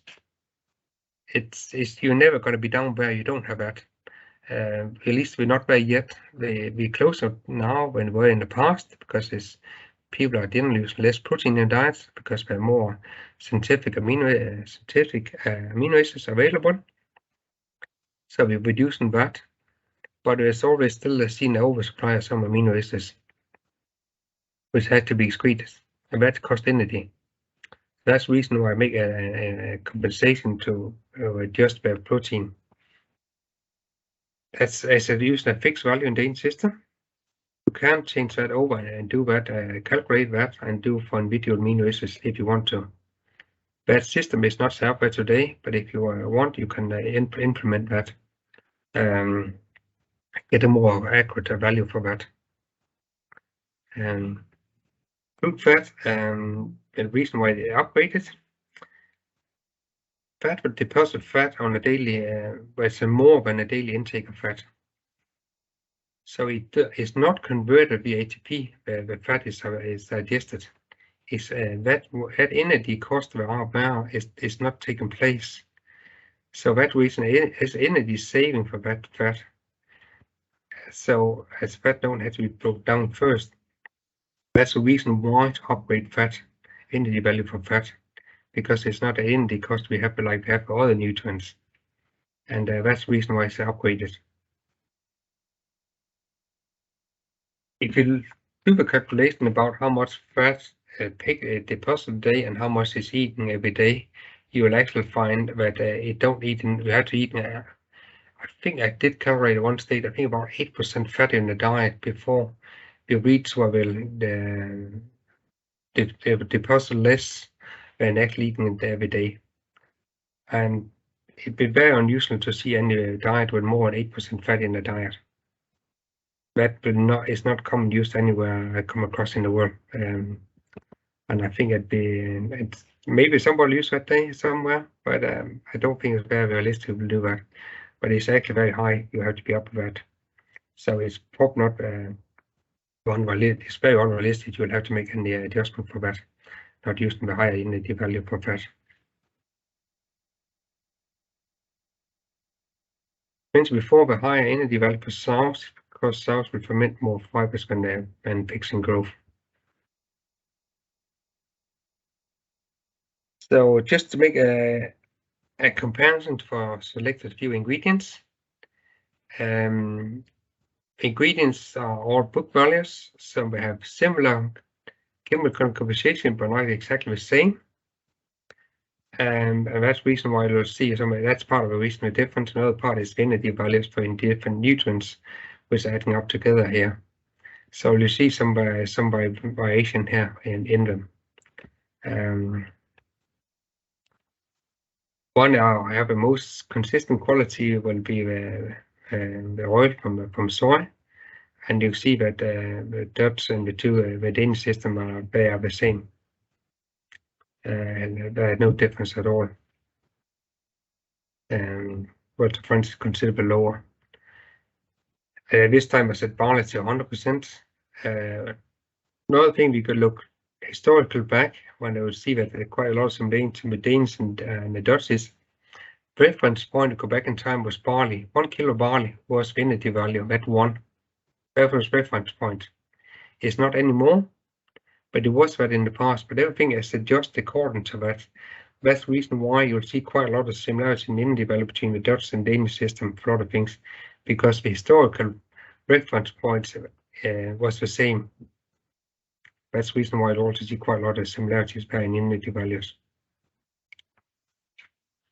However, we'll see the Danish system for the wheat, at least the book values for wheat, it's considerably higher in the Danish than in the Dutch, and the French be in between. And Danish system will say the soybean meal have lower energy value than the French and the Dutch. Without having exactly the same composition, it's difficult to make 100% the comparison, but just illustration about where you see some variability. You don't see the same, exactly the same ranking among the feed ingredients from different tables.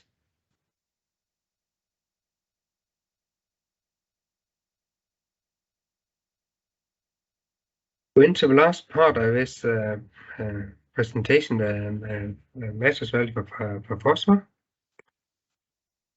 When we talk about phosphor, phytate, and phytase. So pigs, they need for phosphorus, found in bones, muscle, enzymes, and it's also part ATP, as mentioned before, for energy production. We need the P for that, for phosphor, that is the P stand for phosphor in ATP. Majority of phosphor is found in phytate, and whilst phytase is the enzyme will break down the phytate and therefore increase the overall digestibility of phosphorus.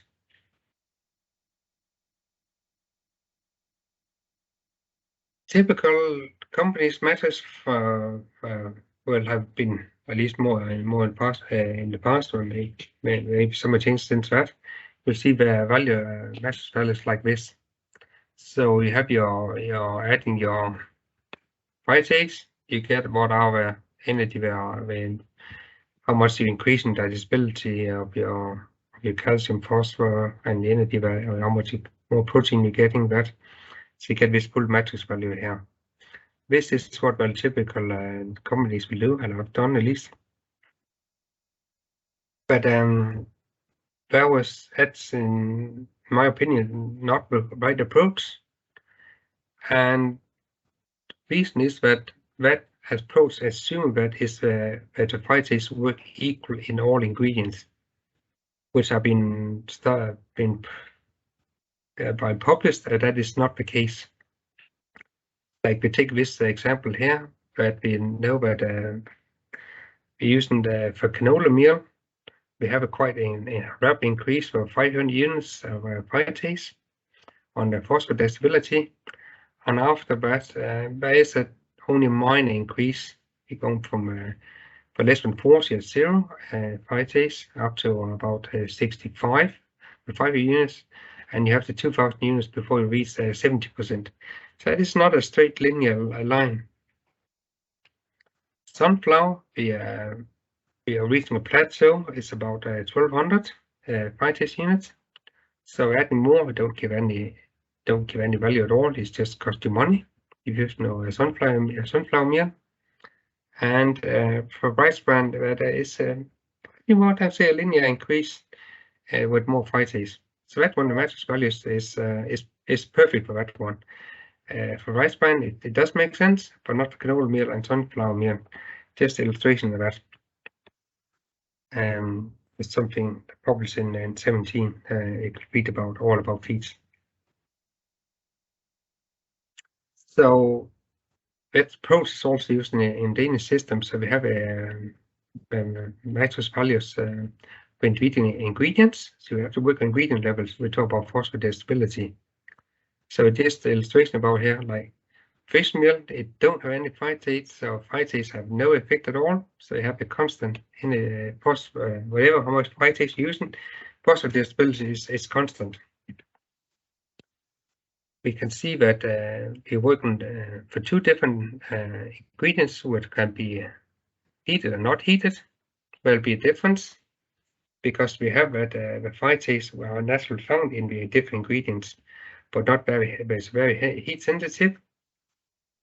So with zero phytase, we have a much higher 43 digestibility for phosphor, But if a heat treat barley is only 30%, but we're still ending the same value at 58 at 400% of phytase dosing. So my point is, you really need to work on detailed ingredients when you work phosphodisabilities. It's really, really important to get it right. And this is where one standard phytase dosing is 100%, and this is the dosing of different phytases. You might not use any of these ones, you might do, I would not know. Be very important to work over what unit we're reporting it in, because we're not the same for all phytases. So what this is where the standard dosing where we put 100%.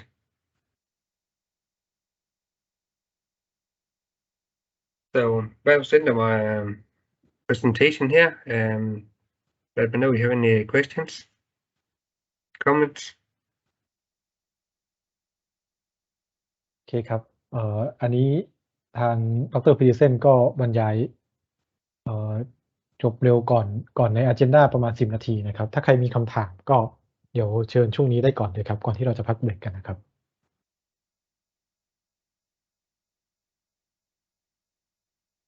If anyone have question then we can use for around 10 minutes before we going to bio break to discuss for the question. Please feel free to ask the Dr. Pedersen.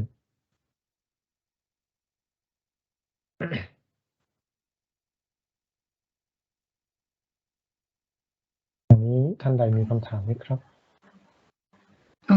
พี่เจนจะมีคำถามนึงค่ะคือเจนฟังไม่ทันตรง in vitro digest ที่ในลูกหมูอะค่ะว่าเดี๋ยวเจนลองถามดูก็ได้นะคะเผื่อเจนถามไปเรื่อยเดี๋ยวจะฝากพี่ๆช่วยแปลนะคะได้ครับเจนDr. Pedersen, I have some question about the in vitro digestibility in wean pig or in piglet.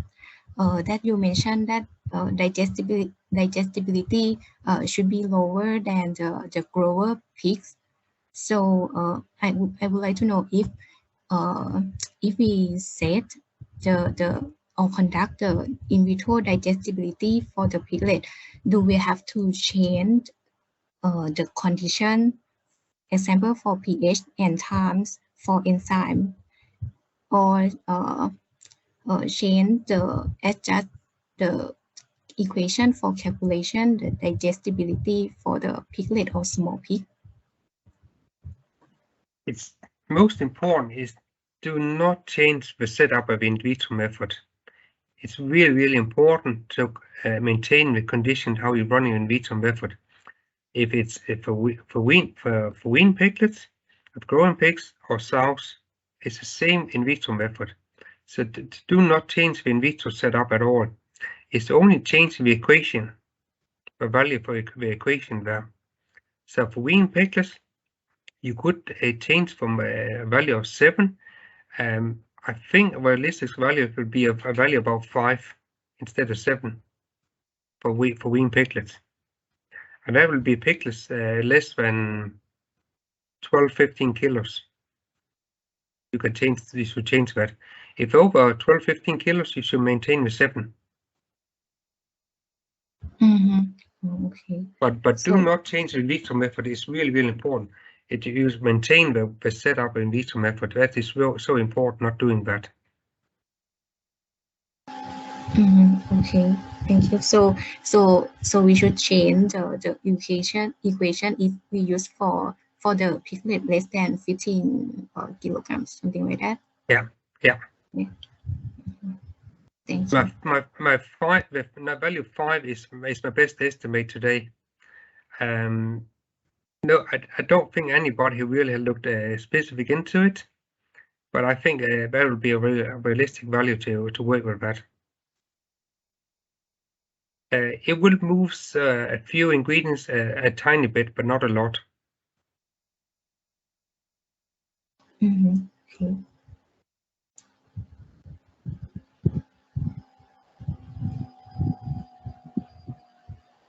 อันนี้น่าจะเคลียร์ขึ้นไหมครับน้องแจน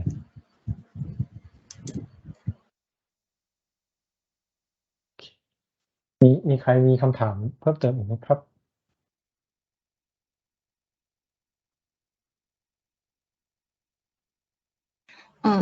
I have one more, but not about the digestibility, but about the unit of Danish system. If you feed unit pig and feed unit sow, can you explain more about this? How to change that into the megajoule?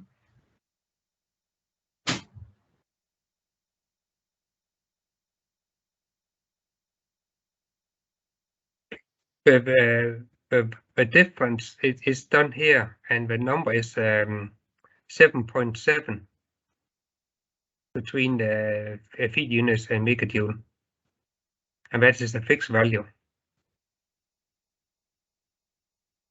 In Denmark, people love to work with feed units. They can't talk in other units in Denmark. That's the reason they always done that for a generation now. So everything has to be in feed units, which is a stumbling block for others to implement that. Because there's not that many people in the world that speak Danish, so they don't know what feed units mean. So that's the reason to translate that to megajoule. It's the value is a 7.7. A difference there. And same and that's for just a constant value. And for sows is 7.38. So for some ingredients, actually we're using different values. The feed units in the concentration we calculate to be high for growing pigs and low and low for sows. Some ingredients are opposite for the ingredients. Very ingredient specific.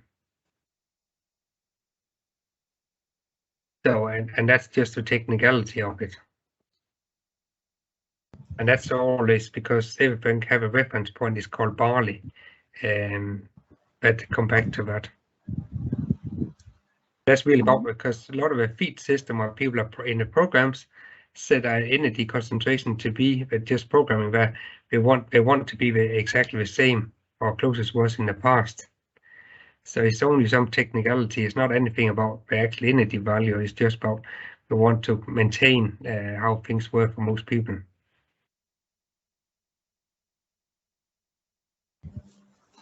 And for 7.3 and 7.7 is for both ingredients and feed. We can use yes, yeah. But there's no distinction between ingredients and feed, and that's how the system is set up. It has to be that is the same.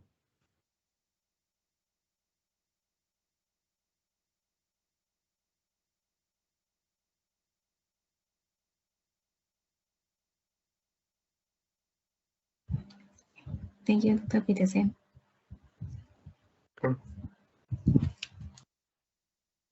มีคำถามจากท่านอื่นเพิ่มเติมไหมครับช่วงนี้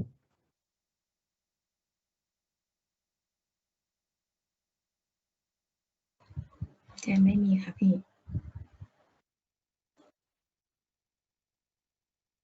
ถ้ามีคำถามก็ยังเหลือเวลาอีกประมาณ2 นาทีก่อนพักเบรกครับถ้ามีใครมีคำถามก็เชิญถามท่านวิทยากรได้เลยนะครับหรือว่าจะเช่นเดิมครับจะพิมพ์ผ่านทางแชทบล็อกไปก็ได้นะครับแล้วก็แต่ว่าถ้ายังนึกไม่ออกก็เดี๋ยวมีช่วงท้ายครับที่เราจะเป็น Open Discussion กันนะครับก็มีอีกช่วงหนึ่งครับตอนนั้นนะครับถ้าอย่างนั้นถ้าเกิดว่าโอเค Just sorry, I need to correct my. Growing pigs is 7.38 and sows 7.7 is on this equation, this slide here. So 7.38 for pigs and 7.7 for sows. Is mentioned here.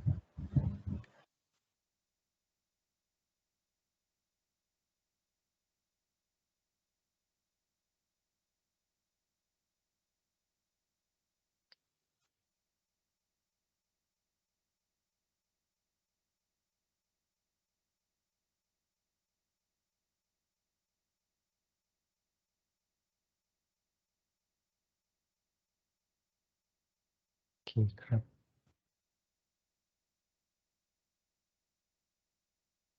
มีคำถามเพิ่มเติมไหมครับ ผมไม่มีครับ ได้ครับ so I would like to say thank you for the first session from Dr. Pedersen. There is a lot of information about the digestibility in vitro and in vivo, and we will take 10 minutes for bio break, and we will back in this webinar around 3 p.m. Thai time. But Dr. Pedersen also stay with us, right? Until the end. Yep. And anybody have a question about Dr. Pedersen session, you can type in the chat box, and then on the last session for open discussion, we can bring up and discuss again with Dr. Pedersen. He will also join us until the end of this event. Yeah. Thank you, and see you soon in next 10 minutes on 3 p.m. Thai time. ครับเดี๋ยวพักเบรกก่อนนะครับสัก10 นาทีนะครับ ขอบคุณนะครับ ครับ ข ผ อบ ม คุณครับ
The story of Hamlet Protein starts more than 30 years ago in the rural parts of Denmark.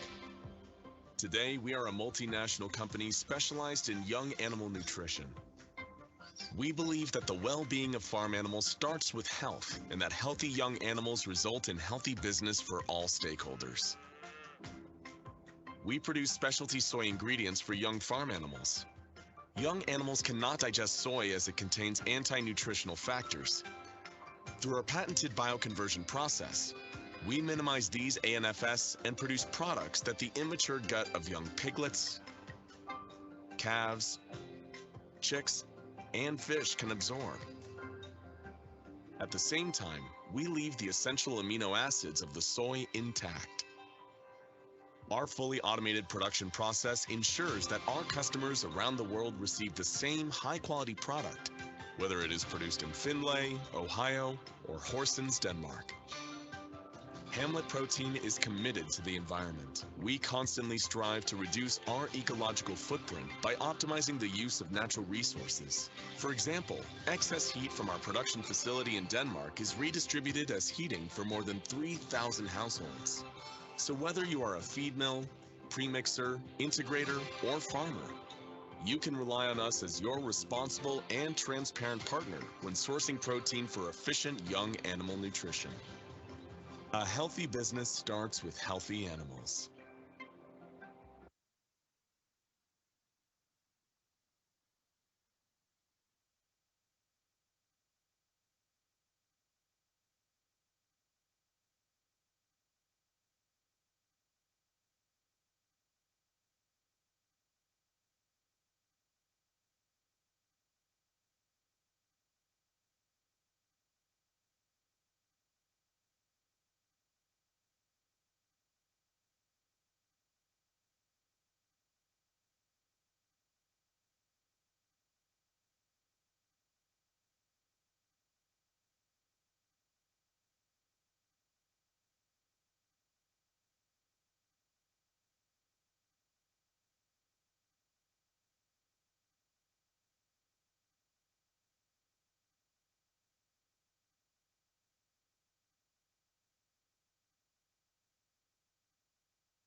ครับบ่าย3 โมง The story of Hamlet Protein starts more than 30 years ago in the rural parts of Denmark.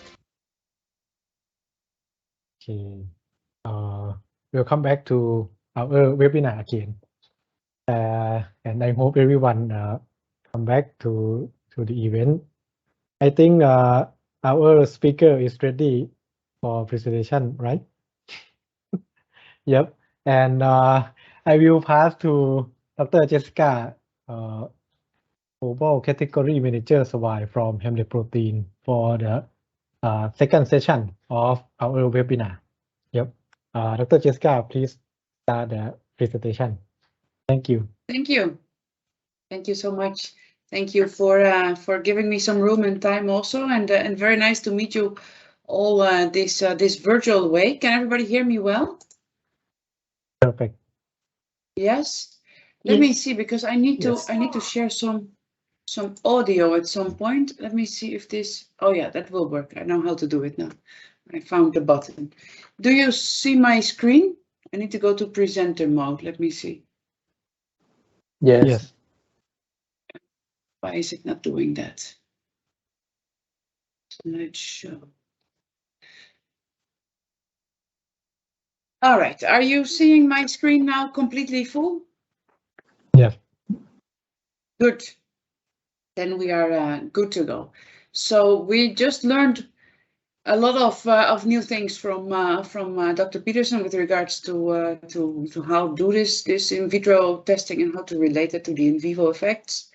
And I have the privilege to update you a little bit about Hamlet Protein products and research that we have done, and why we believe we have such a good product.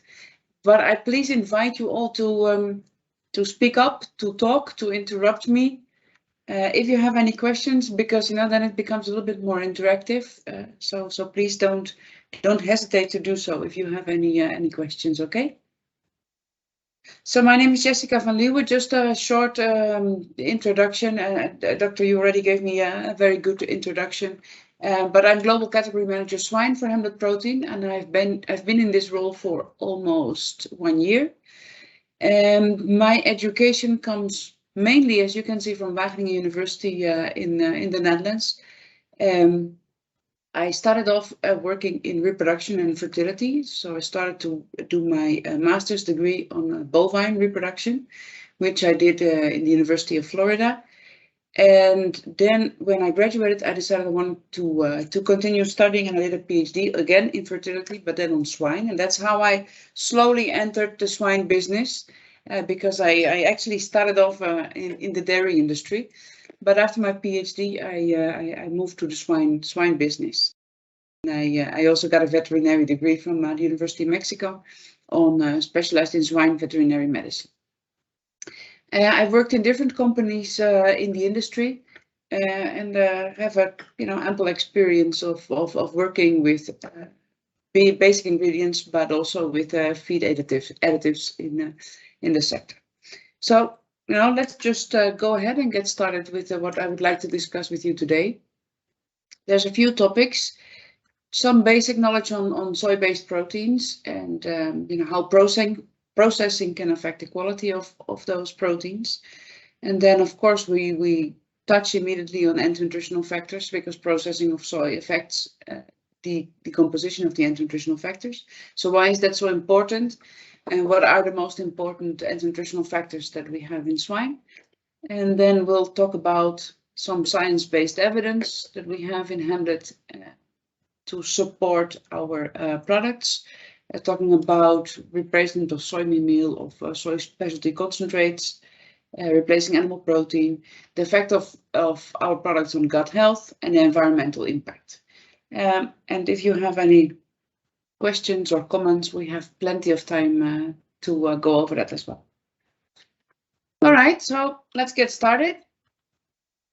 Soy-based proteins. Why is, there's so much discussion around soy? Is it a blessing in disguise? Meaning, it has the best amino acid profile when it comes to swine nutrition, undoubtedly.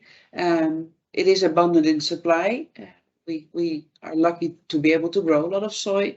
It has a very favorable amino acid profile, but naturally it contains a very high content of anti-nutritional factors.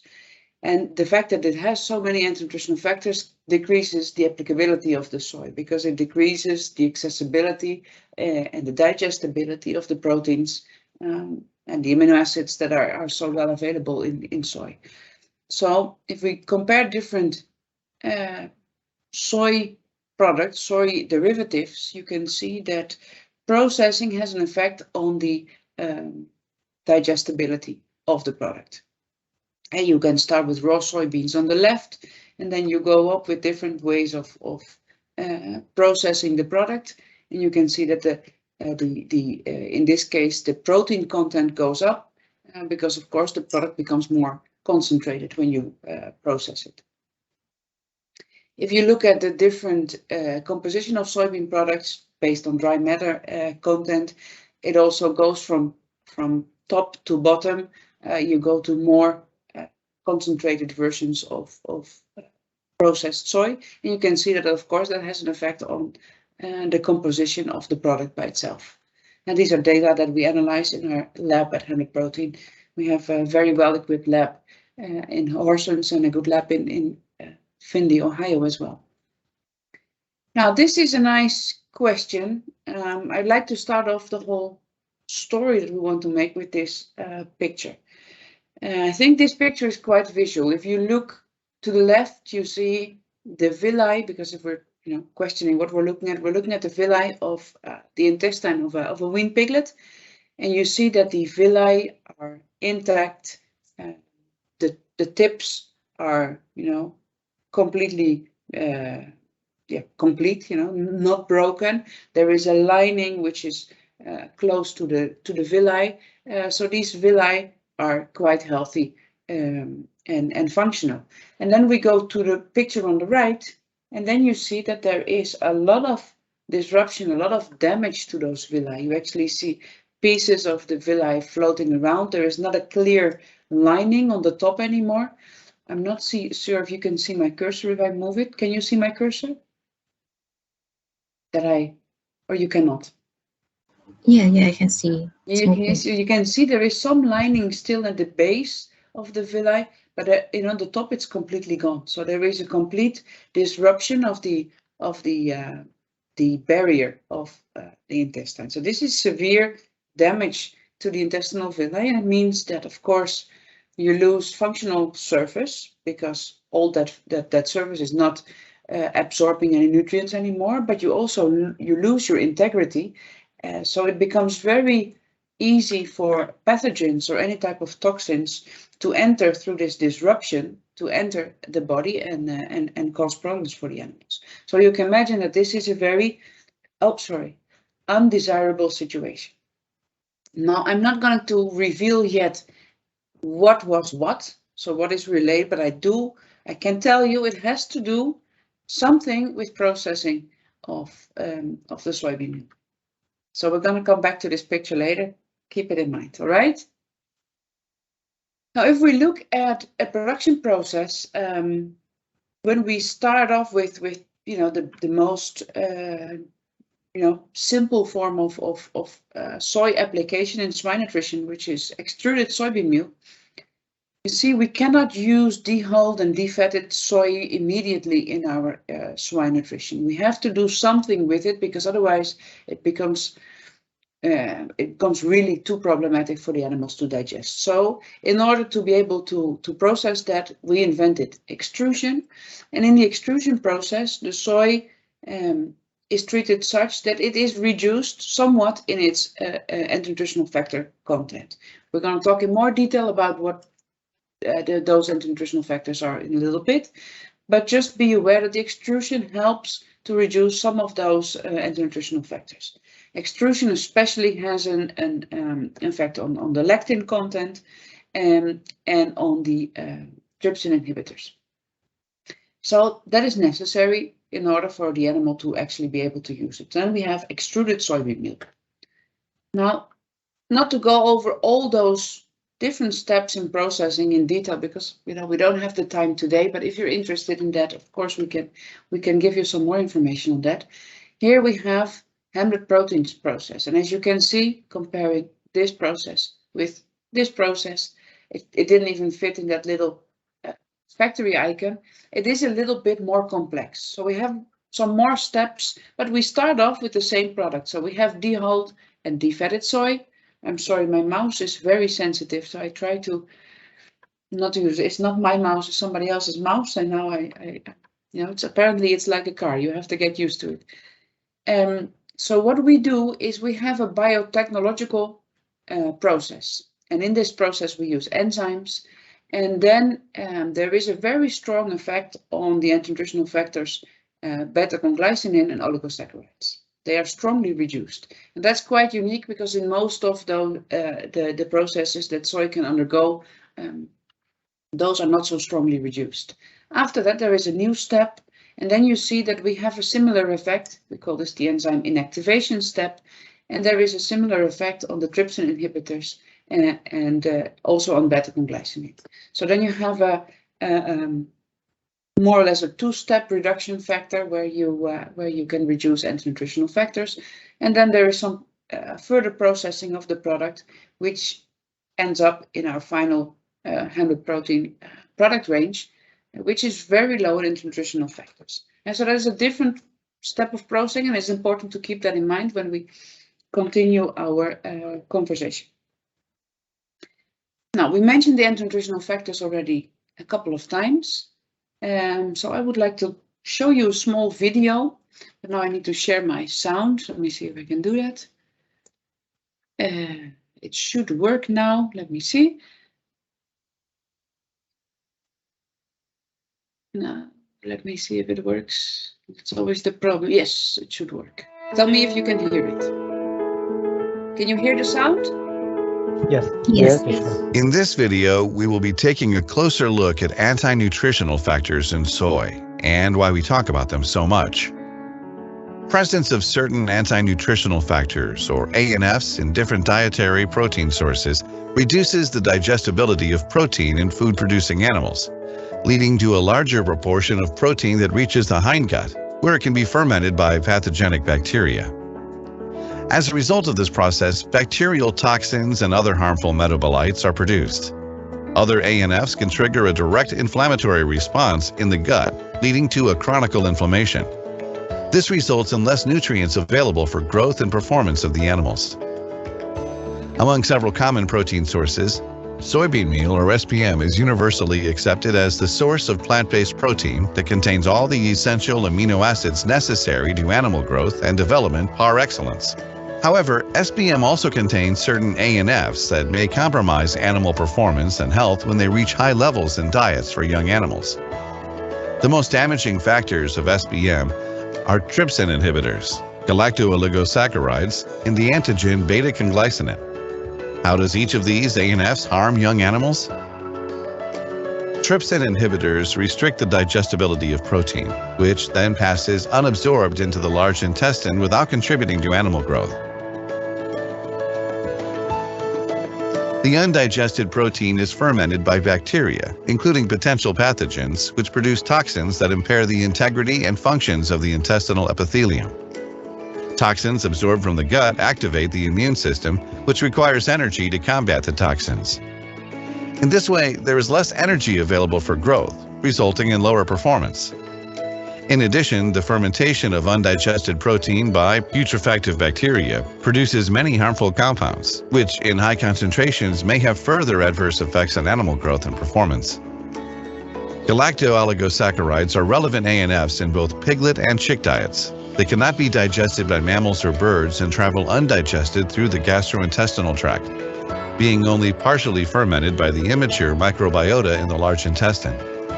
Non-fermented galacto-oligosaccharides have an osmotic effect that releases water from the gut lining, leading to diarrhea. On the other hand, gas produced by the fermentation process may cause flatulence. The antigen beta-conglysinin has a negative impact on the gut membrane, causing inflammatory lesions and compromises the gut's ability to absorb nutrients. ANFs are just one of the multiple obstacles production animals face in early stages of life. But at Hamlet Protein, we can give them a helping hand. If you want to learn more about ANFs or other interesting topics, then go visit hamletprotein.com. Thanks for watching.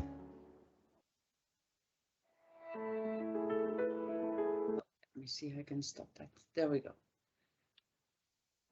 All right, so the video stopped. Can you see my screen again? Because I don't see you, so I have no idea if you are. Oh, no, it starts again. That's not right. How do I stop this?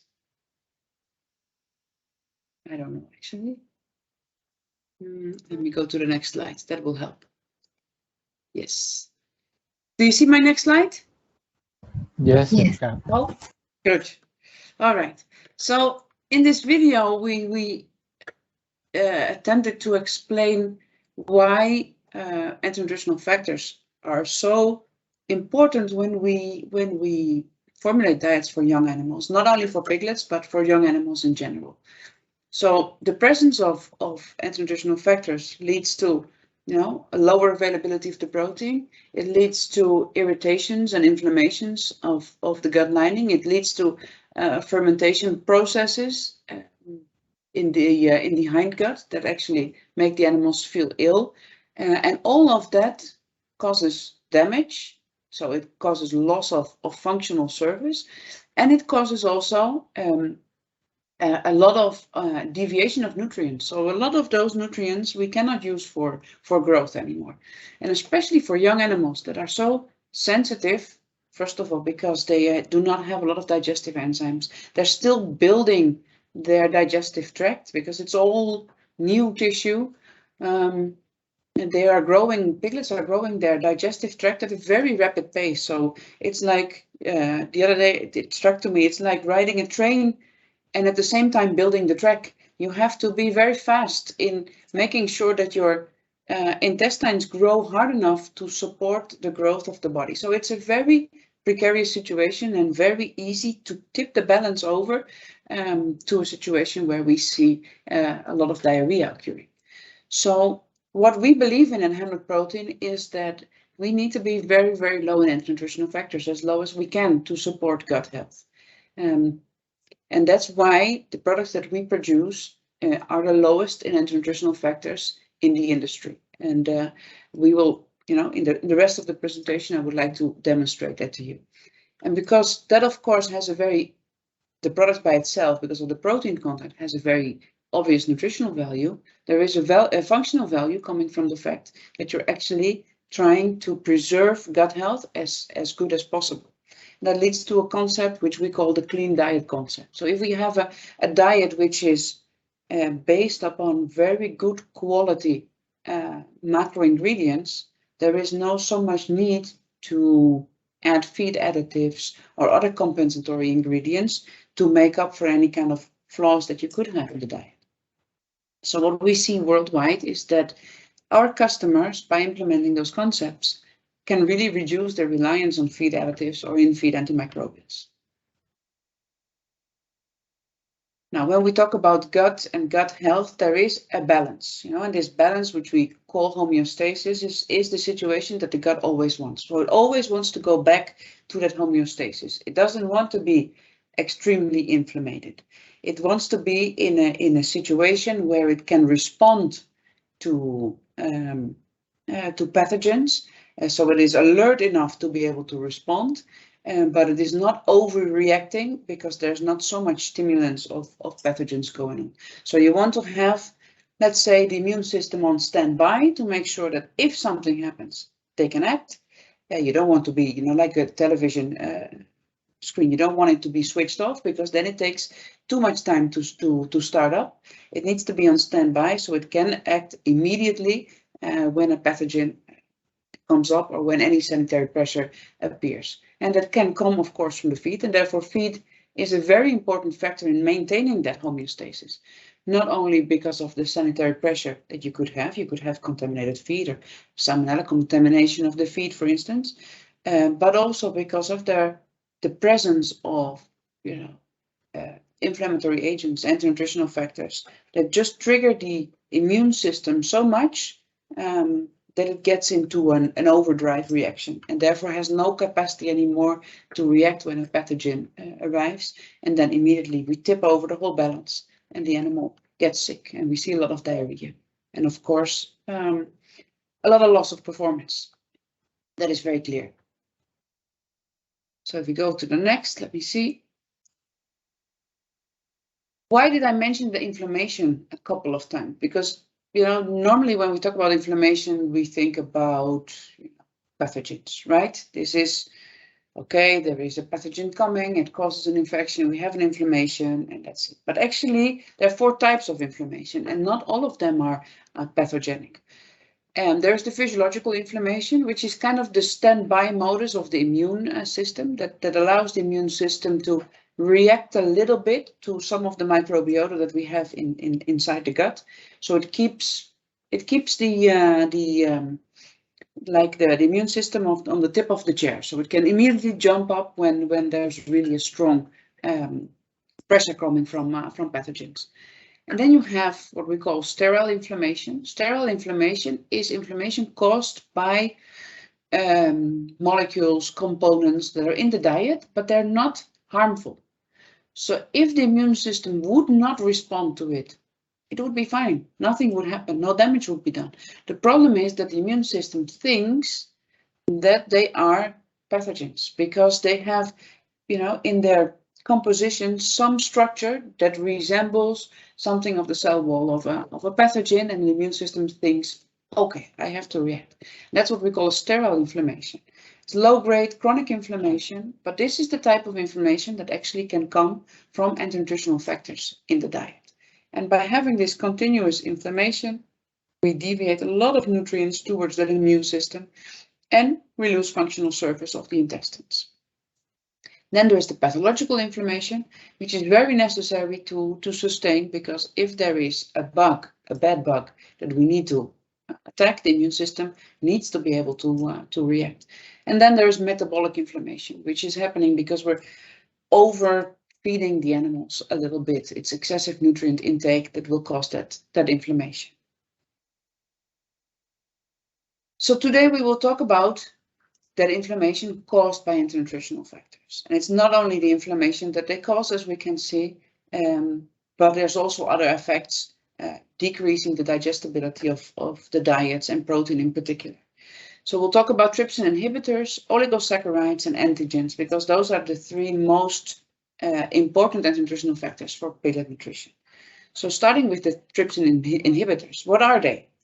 Maybe you're familiar with trypsin inhibitors, maybe a little bit less, but they're native proteins and they kind of block the activity of gut proteases. So especially trypsin and chymotrypsin. And it means that because those enzymes are blocked, they're not available to digest proteins anymore. It's an irreversible process. So once they're blocked, they're gone. And of course, there is a limit to the amount of enzymes that we can produce, especially for young piglets, because older animals, they can, you know, upregulate their enzyme production and therefore compensate a little bit for this trypsin inhibitor activity. But young animals cannot, because their enzyme production capacity at this low age that we're actually weaning them is insufficient. So this definitely reduces the protein digestibility, and it increases undigested protein going straight through the hindgut, because if it is just ingested, it doesn't encounter any degrading enzyme on its way out. Yeah, it's still intact. It goes to the hindgut, and then we have a lot of pathogenic bacteria that say, "Oh, thank you, I love this protein. I'm going to ferment it, and I'm going to thrive on it." And we get a huge fermentation, and then we end up having diarrhea because of excess protein reaching the hindgut. So in order to reduce trypsin inhibitors, we need to apply treatments. It can be partially reduced by heat treatment, but not sufficiently. So here you can see the level of trypsin inhibitors in different soy products, and of course you can see full fat soy having a high concentration of trypsin inhibitor, but it's even higher in raw soy. You can see that when you have the different forms of processing, the lowest concentrations of trypsin inhibitor can be found in enzymatically treated soybean meal. This is the processing that we do in Hamlet Protein. And why is this important to take into consideration? Obviously, if the animal cannot digest the protein, it cannot use it for growth performance, and it immediately will go down in its weight gain. This graph demonstrates that quite nicely. When the trypsin inhibitor activity intake goes up in milligram per day, you see an immediate response in the weight gain going down. So from a weight gain close to 650 grams per day, it goes down to this mouse. It goes down to a little bit over 350. So there's a very steep decline with this increase of trypsin inhibitor. Then a second one, which we call oligosaccharides, is an nutritional factor very important for piglets to take into consideration and difficult to remove by processing. So the enzymatic processing removes oligosaccharides very well, but the other forms of processing have a difficulty to remove oligosaccharides. So this is one of the things that really distinguishes Hamlet Protein products from the competition. Well, oligosaccharides, they are a change of sugar and they cannot be digested. So they will just go straight through the hindgut to the hindgut. And if we just go one slide further, especially gram-negative bacteria, which often are pathogenic, they really like to use those oligosaccharides, because they're more easy to ferment. So we have, for instance, high gas production caused by Clostridia. Well, we all know that we don't like to have Clostridia in our weaned piglets, of course. So this really increases the risk of diarrhea, but it also makes the animals feel bloated. So they feel uncomfortable. They are not feeling well. And by being bloated, they don't like to, take as much feed in as they could. So it becomes like a vicious circle where we lose performance on one side because of the fermentation going on and the diarrhea, and on the other side because the animal just reduces the feed intake and it cannot show the same performance. Then to the previous slide, you can see here the composition of oligosaccharides in different processed soy derivatives. So we have raw soy, we have full-fat soy, soybean meal, and high-prod extruded, and there's fermented soy, and there's different soy protein concentrates. And as you can see, the most effective method to remove the oligosaccharides is again the enzymatic treatment. And there is a big difference, a big variation in the level of oligosaccharides that you can find in those products. And if we look at how many oligosaccharides should be maximum in a diet, we see that this trial, which is quite nice, it was published in the Asian Australian Journal of Animal Science. The trial was made such where it was soybean meal, which had a composition of 0.8% stachyose in the final diet, was compared to a complete replacement of soybean meal by enzymatic treated soybean meal, and then the same treatment, but then with a 1.1 or a 2.1 inclusion of stachyose. And as you can see, there is an immediate effect on performance. When you go over that level of 1% of stachyose, you can see that the average daily gain goes down. You can, I'm so sorry about this mouse. It's very, very sensitive. You can see that there is effect on feed to gain, very pronounced effect on feed to gain. So if you go over that 1% of stachyose in the diet, you can already see that the feed to gain becomes very unfavorable. And there is compared to the control group, 6% worsening or a 43% almost worsening. You can also see that with the 0.8% from soybean meal diet, you already see that the feed to gain is not so efficient anymore. So with 1% of stachyose, we can already have that performance loss. And soybean meal, like the pure soybean meal, contains already more than 3% of stachyose.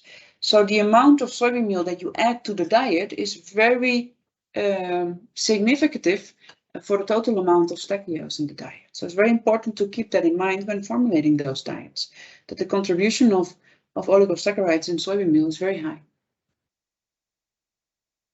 And a third anti-nutritional factor is the antigens, and specifically beta-conglycinin, because that's a very important one for piglets. And why is it so important? Because they are just irritating the gut wall of young piglets. Older piglets are not so sensitive to that anymore. But young piglets, as they have newly formed digestive tract, which is not, worn in a way and doesn't have a very good and strong protective layer, is very sensitive to the presence of those antigens.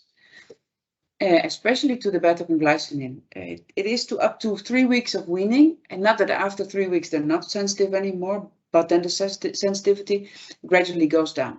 And what happens? You see damage to the gut wall, you see reduced nutrient absorption, reduced digestibility, obviously, an increase in the digestive flow just to speed up the process, and therefore also a risk of diarrhea. The problem is that once that epithelial layer is damaged, it takes about 1 to 2 days to repair. But of course, the exposure to the antigen is continuous. So it is never repaired, and the damage is only ongoing until the animal grows of age and it starts to be able to handle the antigens. But then of course it has lost a lot of functional weeks with a lot of damage to the intestines, with a lot of risk of pathogens entering the body, because of course the first port of entry is a damaged epithelial layer of the intestines.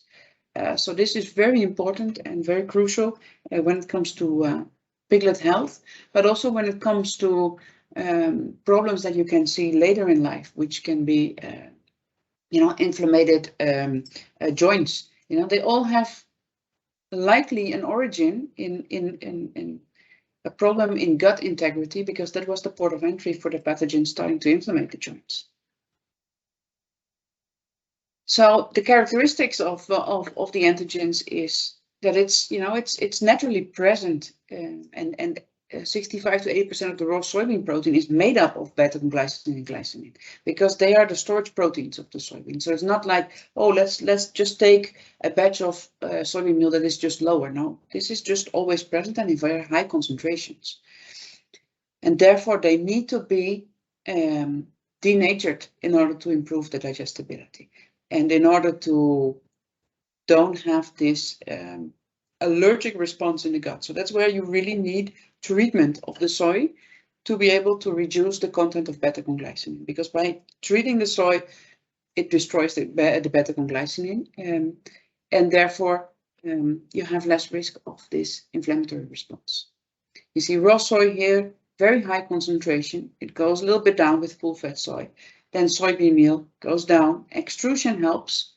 It really reduces that significantly from raw soy, but still high in fermented soy, and it is, a lot lower in soy protein concentrates, but not to the same amount of enzymatically treated soybean meal. And here a study to show you that this definitely, the presence of those antigens increases post-weaning. Oh, I'm sorry, take a little bit of water. Too much talking. And it increases the incidence of diarrhea. You can see that the red bars is diarrhea incidences per day in this particular trial, and it is very clear that not only the incidences are higher, but they're also more prolonged after weaning. So something to avoid if we can, of course. And now, soybean meal is not the only contributor of anti-nutritional factors, and there's other macro ingredients that we use that contribute other anti-nutritional factors, and all of them can provoke sterile gut inflammations. So when we are formulating diets, it's very important to keep in consideration that ingredients can have anti-nutritional factors, and all of them together contribute to having these negative effects on gut health for the animal. So Any questions up till here? Is that clear what the difference is and how those anti-nutritional factors work? Dr. Jessika, I have the question about the full fat soy. Yes. Is full fat soy, your meaning is the extrude full fat, isn't it? Sorry, extrude soybean. It is the non-processed soy. It is dehulled, and then that was it. Only. Okay. For this one, full fat soy. Yes. Just dehulled soybean. Yeah, I think so.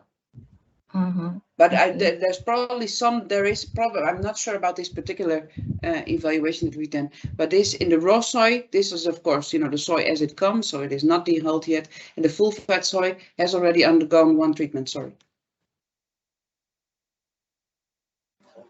Because I'm quite surprised for the trypsin inhibitor level for full fat soy that you show in previous. Shall I go back? Yeah, in the graph, trypsin inhibitor. This one, yes. Yes. Because and what that it is still quite high, you mean? Yeah. Yes, but you know that. So it's not like the past some process for this. Well, the raw soy contains about 65 to 75 milligrams per gram, so it is reduced in comparison to the raw soy material. Okay, thank you.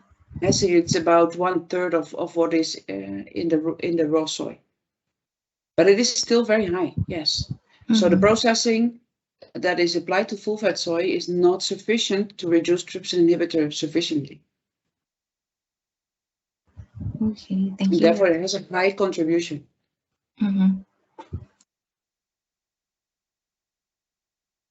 Does that help? Yeah, sure. Thank you, Dr. Jessika. Yeah, but we can give you overviews of all the different.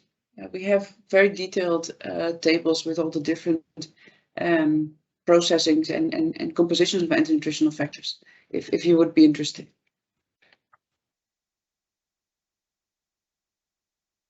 Let me see where we were. I think we were here. So now I come back to this particular picture, if you remember from the beginning.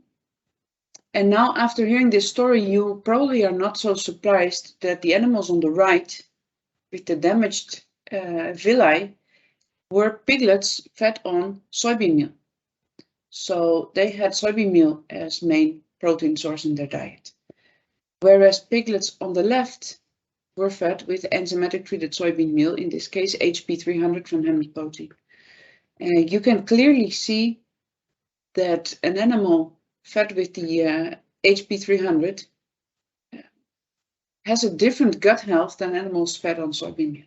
So for the animals on soybean meal, it is difficult to absorb sufficient nutrients to keep the gut lining healthy, and they have continuous damage to those villi. So they lose a lot of functional surface, and they will have a lot of inflammation that they will deviate nutrients through. So the protein efficiency definitely goes down.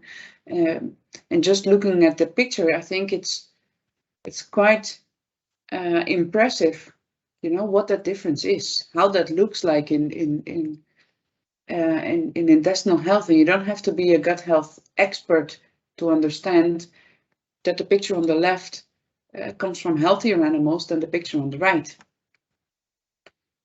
So I'm going to show you a little bit of our research with different types of replacements or different evaluations that we have done. And hopefully that will give you some background information to support the fact that the animals indeed are healthier. Jessika, sorry for interrupt. No, please. I have some questions, Doctor. Yes. For the previous slide, your picture showed me yes. I would like to know how many percent of the enzyme feed soybean meal in the feed, and how many percent of soybean meal in the feed. Yes. That is a good question and a valid question, but I don't know it by heart, to be honest with you, because this is a study that we have done a long time ago. So I need to look it up for you and tell you what it is. If it was a partial replacement of the soybean meal or whether it was a 100% replacement of the soybean meal. Okay.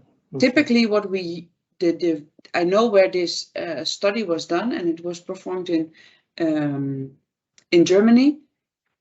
And typically we use a 10% inclusion of the enzyme treated soybean meal here in Europe.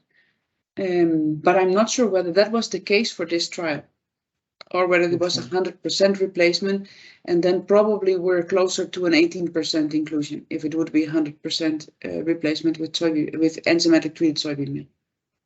Mm-hmm.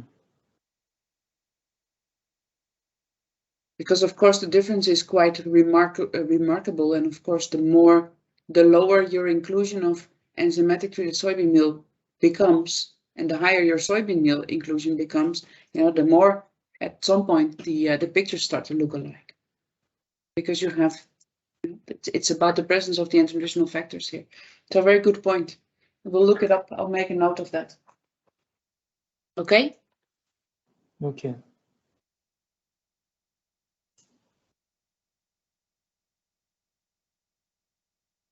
And please let me know, because I cannot see you. So if you raise a hand or have a question, I cannot see it on my screen because I only have the presenter mode and I have here the full screen, but I don't see you anymore. So please shout. That's very good. Were there any other questions?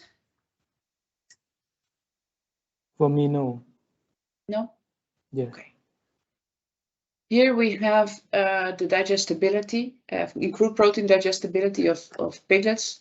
Very important to mention that they're under 20 kilograms for different soy derivatives. So we have soybean meal, enzyme treated soybean meal, fermented soybean meal, soy protein concentrate, and soy protein isolate.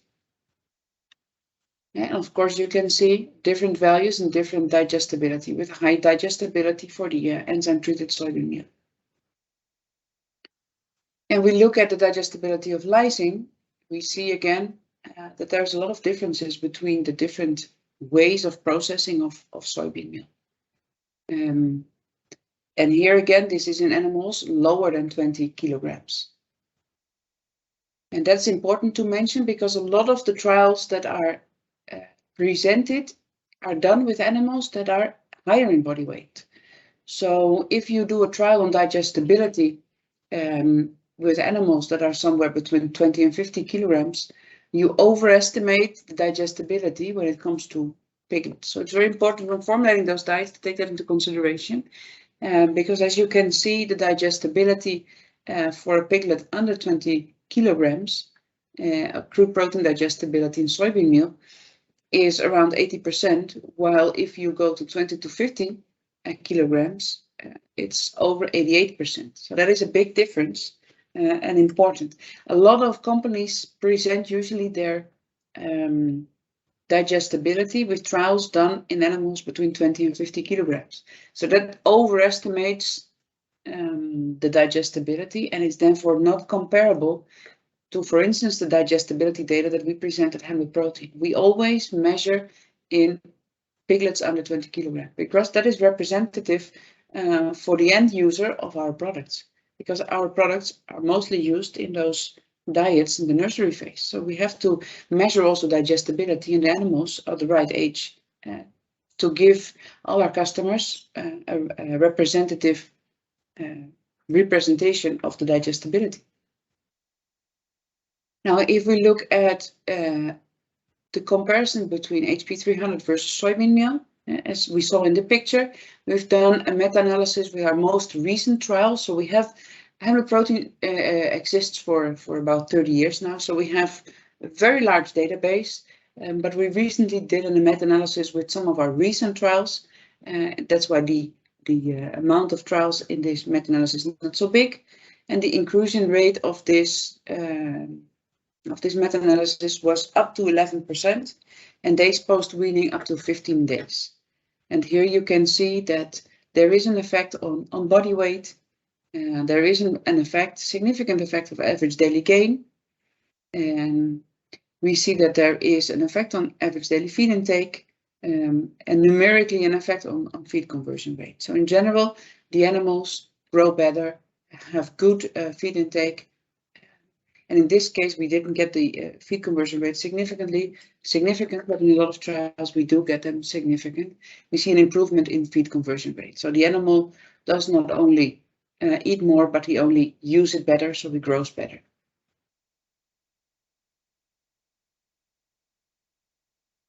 And if we compare this to alternative soy-based proteins, it's a very small group, so it is difficult to get anything significant with only 4 in this trial. But of course, we would have to be very selective of all the trials that actually we could include, that we could have all the data of.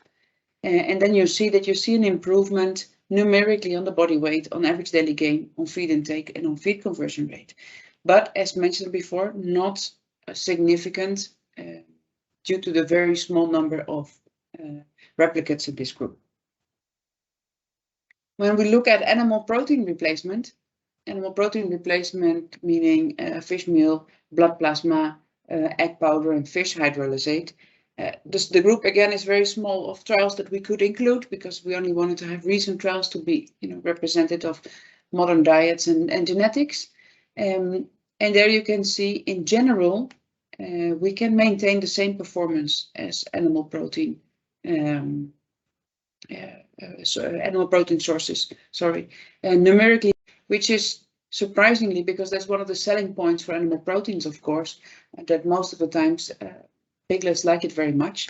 But actually there is no difference for the appreciation of the palatability of for instance, blood plasma versus Hamlet protein. What we also do, and this is a more recent trial, is we do this comparison trials to see how we can support our customers better. This is a trial in Spain. The cost price of blood plasma, for instance, is quite high. There's also restrictions in different areas in the world.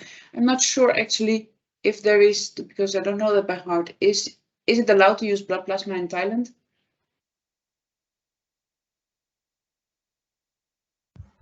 Yes. You are allowed to use it. Yeah. Yeah, and that's because, for instance, I know that China has banned the use of blood plasma. Recently, Canada banned it again because there are some, there's no proof, but there are some speculations that the blood plasma could have something to do with outbreaks of PED virus in Canada.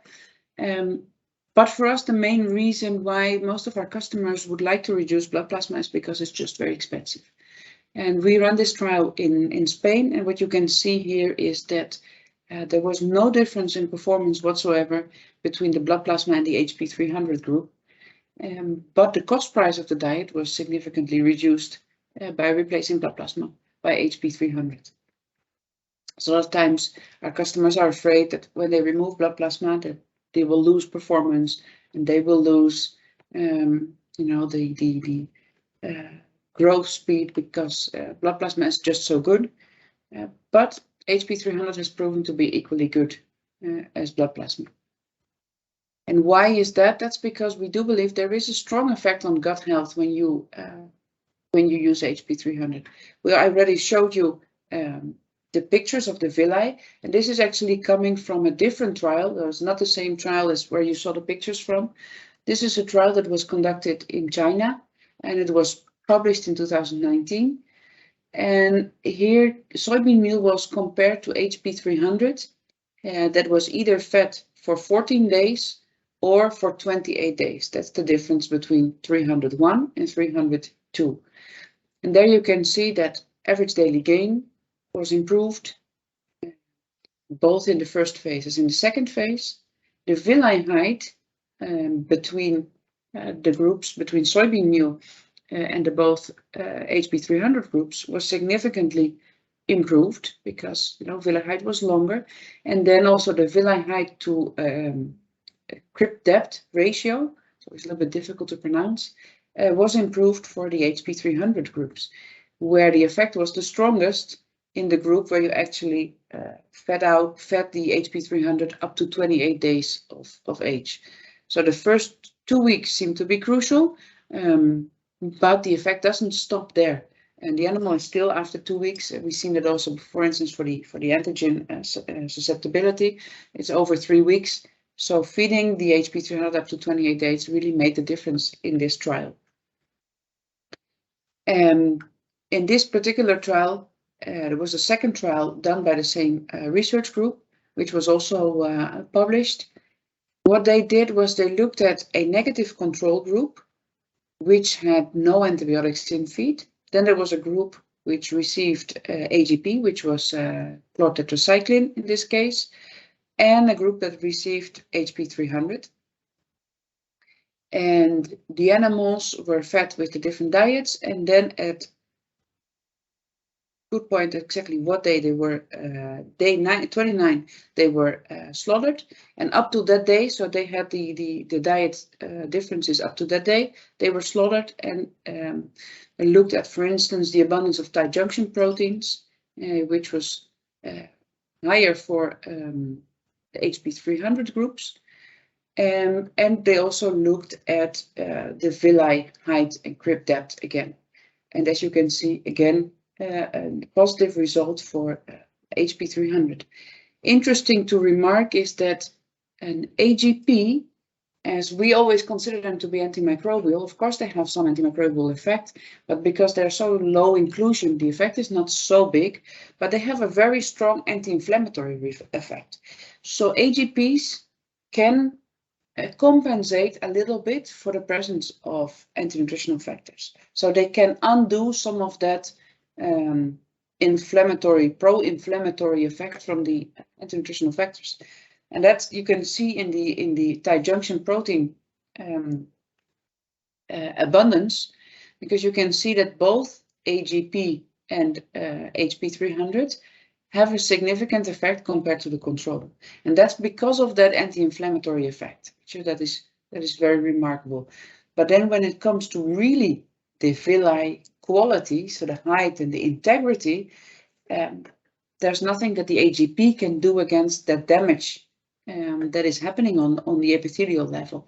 And therefore you see that reflection, the protective strategy, the preventive strategy from HP300, so making sure that there is no anti-nutritional factor damaging the gut, is more effective than adding additions to the diet to compensate for the presence of anti-nutritional factors, because it can never compensate for all the different detrimental effects that anti-nutritional factors have. In this study, which was also done in China and looked at gut health, there was a comparison made between soybean meal, soy protein concentrate, fermented soybean meal, fish meal, and two versions of HP300, again from day 0 to day 14, or fed until day 300, to day 28. It's HP300, but fed only 28 days. And what we're looking here is at the serum total antioxidant capacity. So that is a measure of antioxidant status. So if you have a high antioxidant capacity, it is positive for the animal. Here you can see that there is a clear increase of that antioxidant capacity for HP300 and also for fish meal. Now, fish meal, that's interesting to keep in mind when we talk about oxidative stress and fish meal. To preserve fish meal, strong antioxidants are used. So probably we're looking at the effect of the preservative of the fish meal rather than the effect of the fish meal itself. And here again, looking at the antioxidant capacity, you see here we're looking at oxidative and inflammatory status. In A on the left, we have ferric reducing ability of plasma, very difficult FRAP, but it is indicative again of the antioxidant status. So high is better in this case. You see HP300 has a higher antioxidant status than both fermented soybean meal and the soybean meal with hydrolyzed wheat protein. that is the soybean meal plus HWP. And then on B, we have the pro-inflammatory cytokine interleukin 1 beta, which of course you want to have down-regulated because that interleukin is promoting inflammation. You can see it is lower in the HP300 group. So very technical parameters, but very remarkable responses in the strategy where we avoid inducing inflammation by using HP300. And then again, a measurement on the intestinal integrity. So you measure the intestinal barrier by using a biomarker for permeability. In this case, that is diamine oxidase. And of course, you don't want to have much of that diamine oxidase passing through the gut, because that gives you an indication of how permeable the gut is, so how integer the gut is. So lower is better in this case. And you can see that the HP300 had the lowest numbers, which actually was significant compared to soybean meal after 28 days. There's quite, a lot of technical stuff here. Is there any questions on those different markers or anything that you've seen?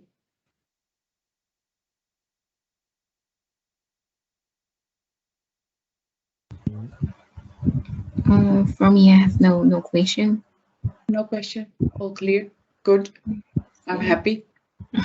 And then there's an interesting aspect that we're kind of it is nothing new. We know this for a long time actually, but it becomes, especially in Europe now, it becomes of greater interest, but also in China, because China put very strong legislation on reducing environmental pollution coming from animal production. We see that the presence of anti-nutritional factors reduces protein efficiency. And as nutritionists, we've always looked at that as from a nutritional standpoint. So saying, okay, that's not good because we want to use a lot of protein for our performance, because otherwise we lose protein. But here again, we have the study that I showed you earlier with the different inclusion levels of stachyose. And this is actually the table as it comes from the scientific paper. But if you look at something that we have not looked at before, at the nitrogen retention rate, remember the control was a 18% HP300 group, so it was complete replacement of soybean meal. And you can see that the nitrogen retention rate is almost 87 here versus 82 soybean meal, 83 1% stachyose, 82 2% stachyose. And that means that the amount of nitrogen excreted into the environment is significantly reduced when you reduce the amount of anti-nutritional factors in the diet, because it was directly related to the stachyose content here. Remember, those two diets are, they're exactly the same, except for this 1% stachyose. So if we want to make an impact on our environment and start reducing the nitrogen excretion that we have into the environment, also from the environmental standpoint, it's very interesting to look into the presence of anti-nutritional factors. And we see the same thing happening not only for, of course, stachyose, but trypsin inhibitor activity. We see that the protein efficiency increases when you have lower trypsin inhibitor activity. So therefore, it can be a very interesting,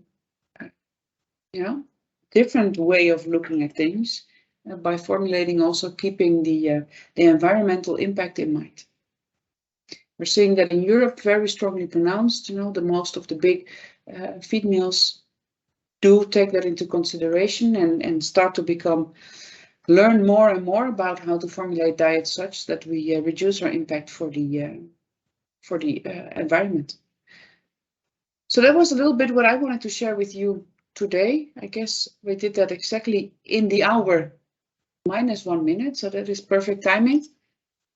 Take home messages is soy is the best vegetable protein source for piglets, but very high in ANFs. ANFs from different protein sources, so not only from soybean meal, can cause inflammation. We call that a sterile inflammation. And inflammations and resulting oxidative stress in piglets, they can impair health and performance. And of course, when we see that, we start to feel the need, the dependence of gut health improving feed additives, including antibiotics, because they see that the animals are sick or not performing well, and we need to do something. So instead of looking at the basal diet, we start adding things to the diet, try to compensate for whatever may be wrong. But our approach is different. We say, no, let's reduce the amount of anti-nutritional factors. Let's look at your basal diet. Let's see what you have in there. What is causing that inflammation? What is triggering those animals so much that they are showing diarrhea, that they're showing low performance?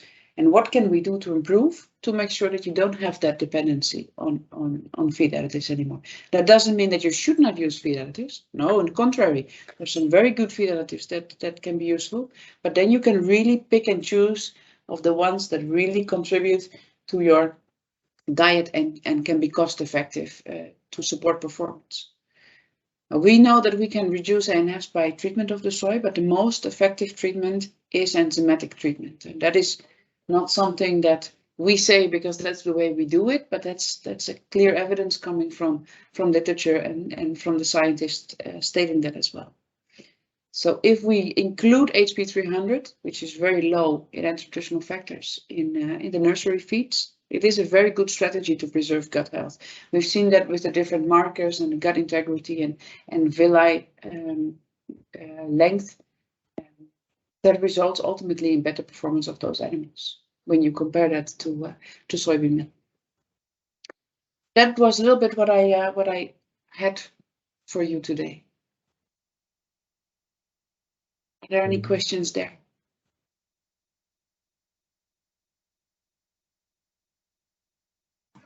Thank you, Dr. Jessika. I don't have questions.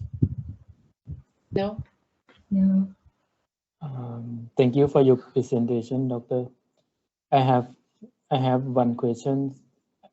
I'm not sure. Do you have the information about the level of the trypsin inhibitor in the fattening pig feed? Is it, I mean the maximum level? That is a good question, because we have established that for piglets, and in fattening it's a little bit more complicated, because there is an effect.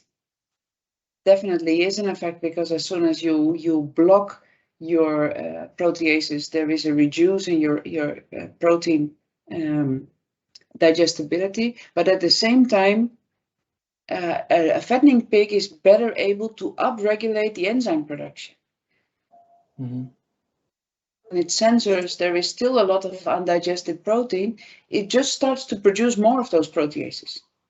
So you get the enzyme upregulation. So it's kind of a feedback mechanism which compensates for the presence of those trypsin inhibitor activity in the diet. Therefore, it's more difficult to establish it. But if you allow me, I will take the question back to our nutritionist and we'll come back with an answer for you. And it may be that the answer is, no, we don't have it because it's so difficult. But maybe we do have, we can give you some indications. But just keep in mind that feedback loop is just not working in piglets, because they have very limited enzyme production capacity. And fattening pigs, they just, they say, okay, you still have protein, let's produce more enzymes. I can do it. And then, of course, the production of those enzymes has a nutrient cost, which has an effect on the total digestibility. But yeah, how to estimate exactly how much that is difficult. Yeah. All right, okay. But I write it down. Very nice question. Thank you.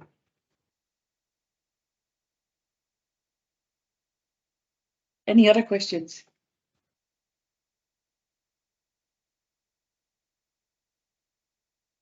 From your present the result of the trial, I think in the same question, because the level inclusion rate of the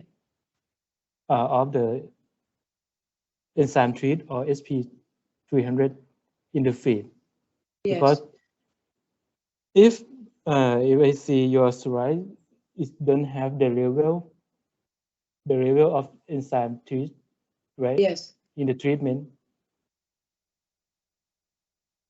I'm not sure I'm following your question exactly.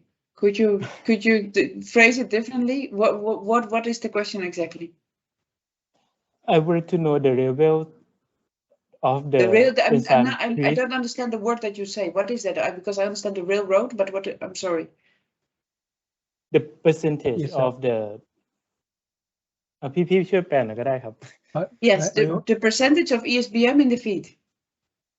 น้องหนุ่มหมายถึงว่าเปอร์เซ็นต์ inclusion rate ของ HP 300ในอาหารสูตรไหนนะครับน้องหนุ่มที่เขาโชว์มานี่เหมือนน่าจะไม่ได้มีเปอร์เซ็นต์บอกทุกงานทดลองเลยนะครับก็อยากรู้ว่าถ้าเป็นไปได้ไหมที่มันจะที่เขาจะแชร์แบบแชร์เปอร์เซ็นต์ให้เรารู้ครับโอเคคุณสิทธิชัย would like to ask you about the inclusion rate of HP 300 in trial you show in the presentation.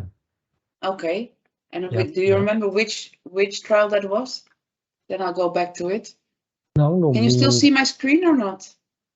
มี specific ไหมครับว่าเป็น trial ตัวไหนครับหน้าไหน For example in the 45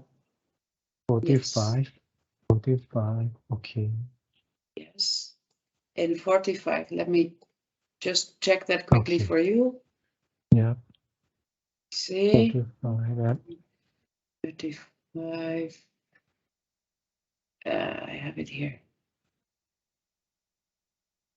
Yes. Oh, now my computer is not doing what I wanted to do. Let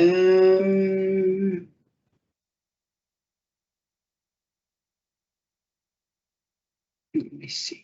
Materials. อันนี้ใช่ไหมครับน้องหนุ่มที่เป็นเรื่องของ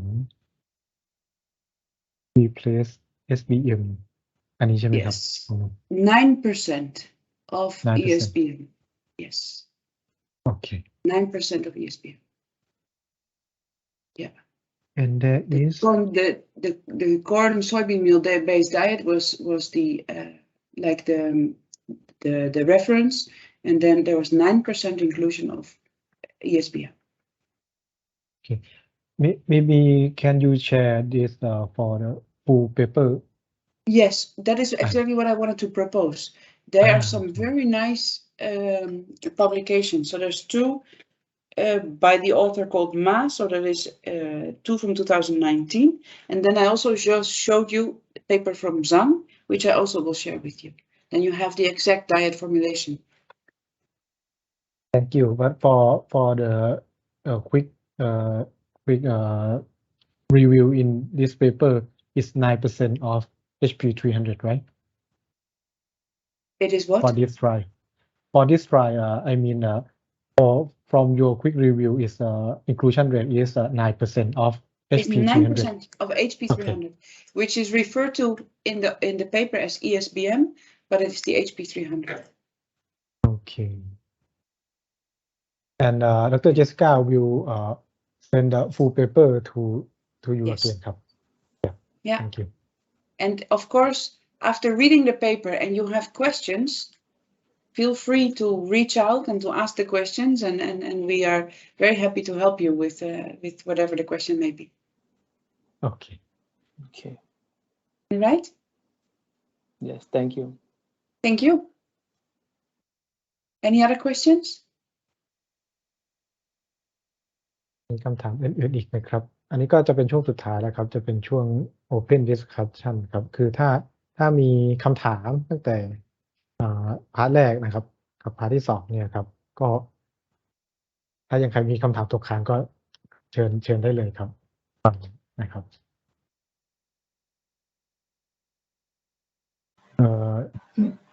ไม่มีอะค่ะพี่ โอเค ผมไม่มีนะครับ โอเคครับ ถ้าเกิดยังไม่มีคำถามครับ อันนี้ขอถามทางทีมงานไทยฟู้ดได้ไหมครับ ว่าในส่วนของเรื่องการ การแพลนที่จะทำเรื่องของตัว in vitro digestion model อะครับทางไทยฟู้ดนี้มีแบบว่ามีแพลนไหมครับว่าจะทำยังไงต่อหรืออะไรเงี้ยครับหรือว่าแบบจะให้ทาง Jebsen Jessen กับ Hamlet Protein นะครับมีส่วนเข้าไปแบบซัพพอร์ตตรงไหนได้บ้างอย่างเงี้ยครับเพราะเห็นทางหัวข้อที่เริ่มต้นนะครับจะเป็นเกี่ยวกับตรงนี้เห็นทางไทยฟู้ดสนใจอยู่ครับก็เลยอยากจะสอบถามครับ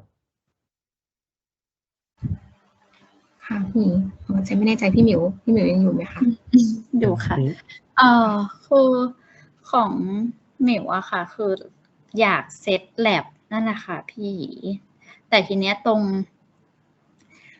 อันนี้ต้องถามแจนกับว่าเราทางของทีมสูตรอะจะอยากแบบคือถ้าเกิดว่าเราเซตแลบแล้วทางทีมสูตรยังไม่ได้แบบจะเอาไปใช้อย่างเงี้ยมันก็อาจจะแบบงานมันจะไม่เกิดอะแจนหมายถึงแบบพวกของงบอะไรประมาณอย่างนั้นก็เลยแบบถ้าเกิดว่าแจนอยากใช้พี่ก็จะเซตเหมือนก็จะเหมือนทำเซตแลบขึ้นมาอะไรเงี้ยคือของอ่ะก็ซื้อไว้รอแล้วแหละบางส่วนอะไรอย่างงี้ค่ะประมาณนั้นค่ะคิดว่าถ้าเกิดเรามีส่วนของ digest ที่เป็น in vitro มันน่าจะช่วยเราทำงานได้ง่ายขึ้นค่ะเวลาเราประเมินส่วนของวัตถุดิบหรือว่าอาจจะเป็นการใช้ใน feed ad บางตัวที่เราประเมินเบื้องต้นอะไรอย่างเงี้ยค่ะมันก็จะทำให้เราแบบประเมินได้ไวขึ้นเปรียบเทียบ product กันอะไรแบบเนี้ยค่ะพี่ถ้าอย่างนั้นก็น่าจะทำค่ะ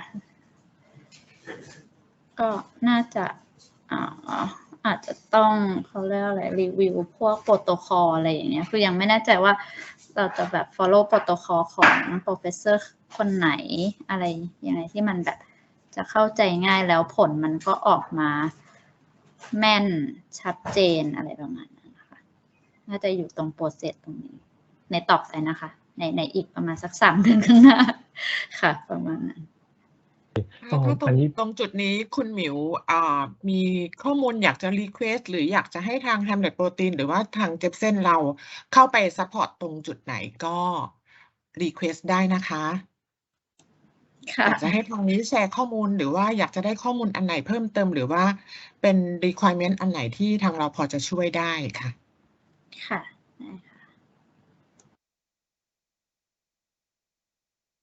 โอเคwe ask about the in vitro lab project for Thai food and it's under the review process and if Dr. Nawapat and Dr. Kanitnath need more requests or more information they will asking us again for the like how to set up the lab for in vitro, but for now it's still on the review process. Yeah. It's in a plan. Yeah, it's in a plan.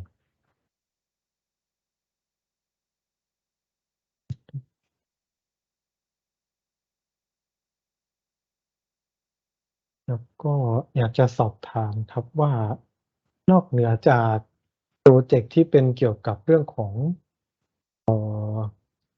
in vitro digestion model อะครับทางไทยฟู้ดเองอะครับมีโปรเจกต์อื่นๆไหมครับที่แบบว่าทางเราทาง Jebsen กับทาง Hamlet จะซัพพอร์ตได้ครับว่าเป็นโปรเจกต์ในอนาคตว่าอยากจะทำทดลองเรื่องอะไรหรือว่าแบบจะอยากศึกษาในฟิลไหนอะไรเงี้ยครับในหมู่ใช่ไหมครับทีมเราวันนี้มีโฟกัสแบบคีย์โฟกัสเป็นพิเศษอะไรอย่างนี้ไหมครับ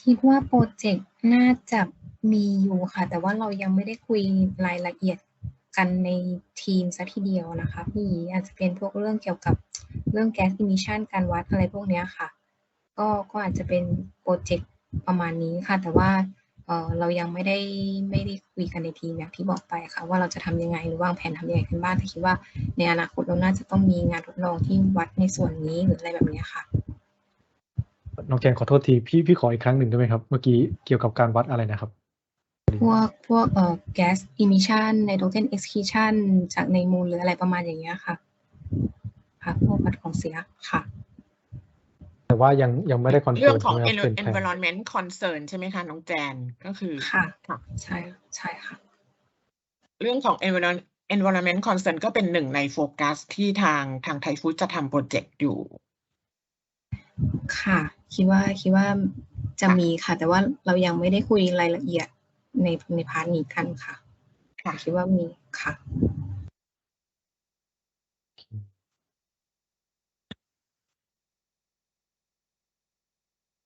เดี๋ยวขออนุญาตโน้ตไว้ก่อนครับเผื่อว่าถ้าเรามีข้อมูลแล้วก็เราจะ เกิ ได้แชร์ในส่วนของเรื่องนี้นอกเหนือจากเรื่องของ environment concern พี่นิ่มขอถามนิดนึงอะค่ะว่าในส่วนของทีมวิชาการอาหารสัตว์เนี่ยค่ะเรามี key focus area เรื่องไหนบ้างคะที่ถามแบบนี้เนี่ยอันเนื่องมาจากว่าถ้าเราเข้าใจในส่วนของ key focus area เนี่ยเรามาดูว่าในส่วนของทาง Hamlet Protein เองหรือเจ้าอื่นๆที่เราdistribute ของให้อยู่เนี่ยเขามีเรื่องเหล่านี้เราจะได้เตรียมเอามาแชร์ให้อะค่ะ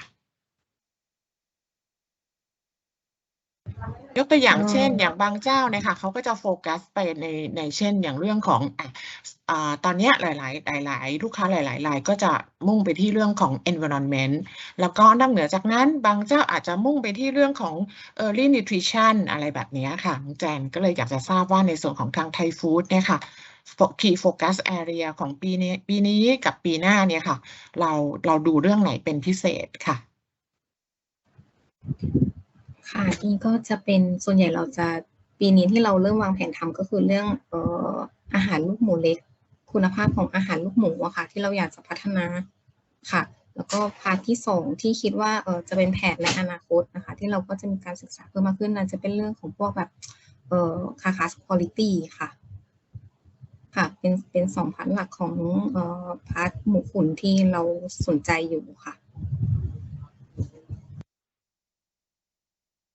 ขอบคุณมากค่ะถ้าหากว่าเรามีข้อมูลในส่วนของเรื่องสองเรื่องนี้เดี๋ยวยังไงทางหยีอาจจะจัดเซสชั่นแชร์ข้อมูลให้กับทางทีมไทยฟู้ดนะคะเพราะว่ามีหลายเจ้าเหมือนกันที่เขาทำ study เรื่องนี้อยู่ค่ะทางเราน่าจะพอทำอะไรได้บ้างค่ะขอบคุณค่ะขอบคุณมากค่ะขอบคุณครับน้องเจน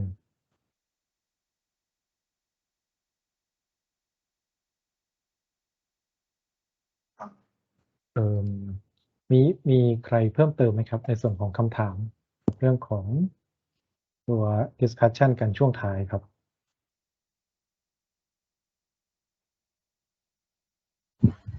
จะไม่มีแล้วค่ะพี่ถ้างั้นถ้ายังไม่มีคำถามเพิ่มเติมนะครับเดี๋ยวสะดวกเปิดกล้องแบบถ่ายรูปร่วมกันไหมครับเดี๋ยวเข้าสู่ช่วงสุดท้ายแล้วครับcan we have a photo group before we finish this event น้องวิวมาแล้ว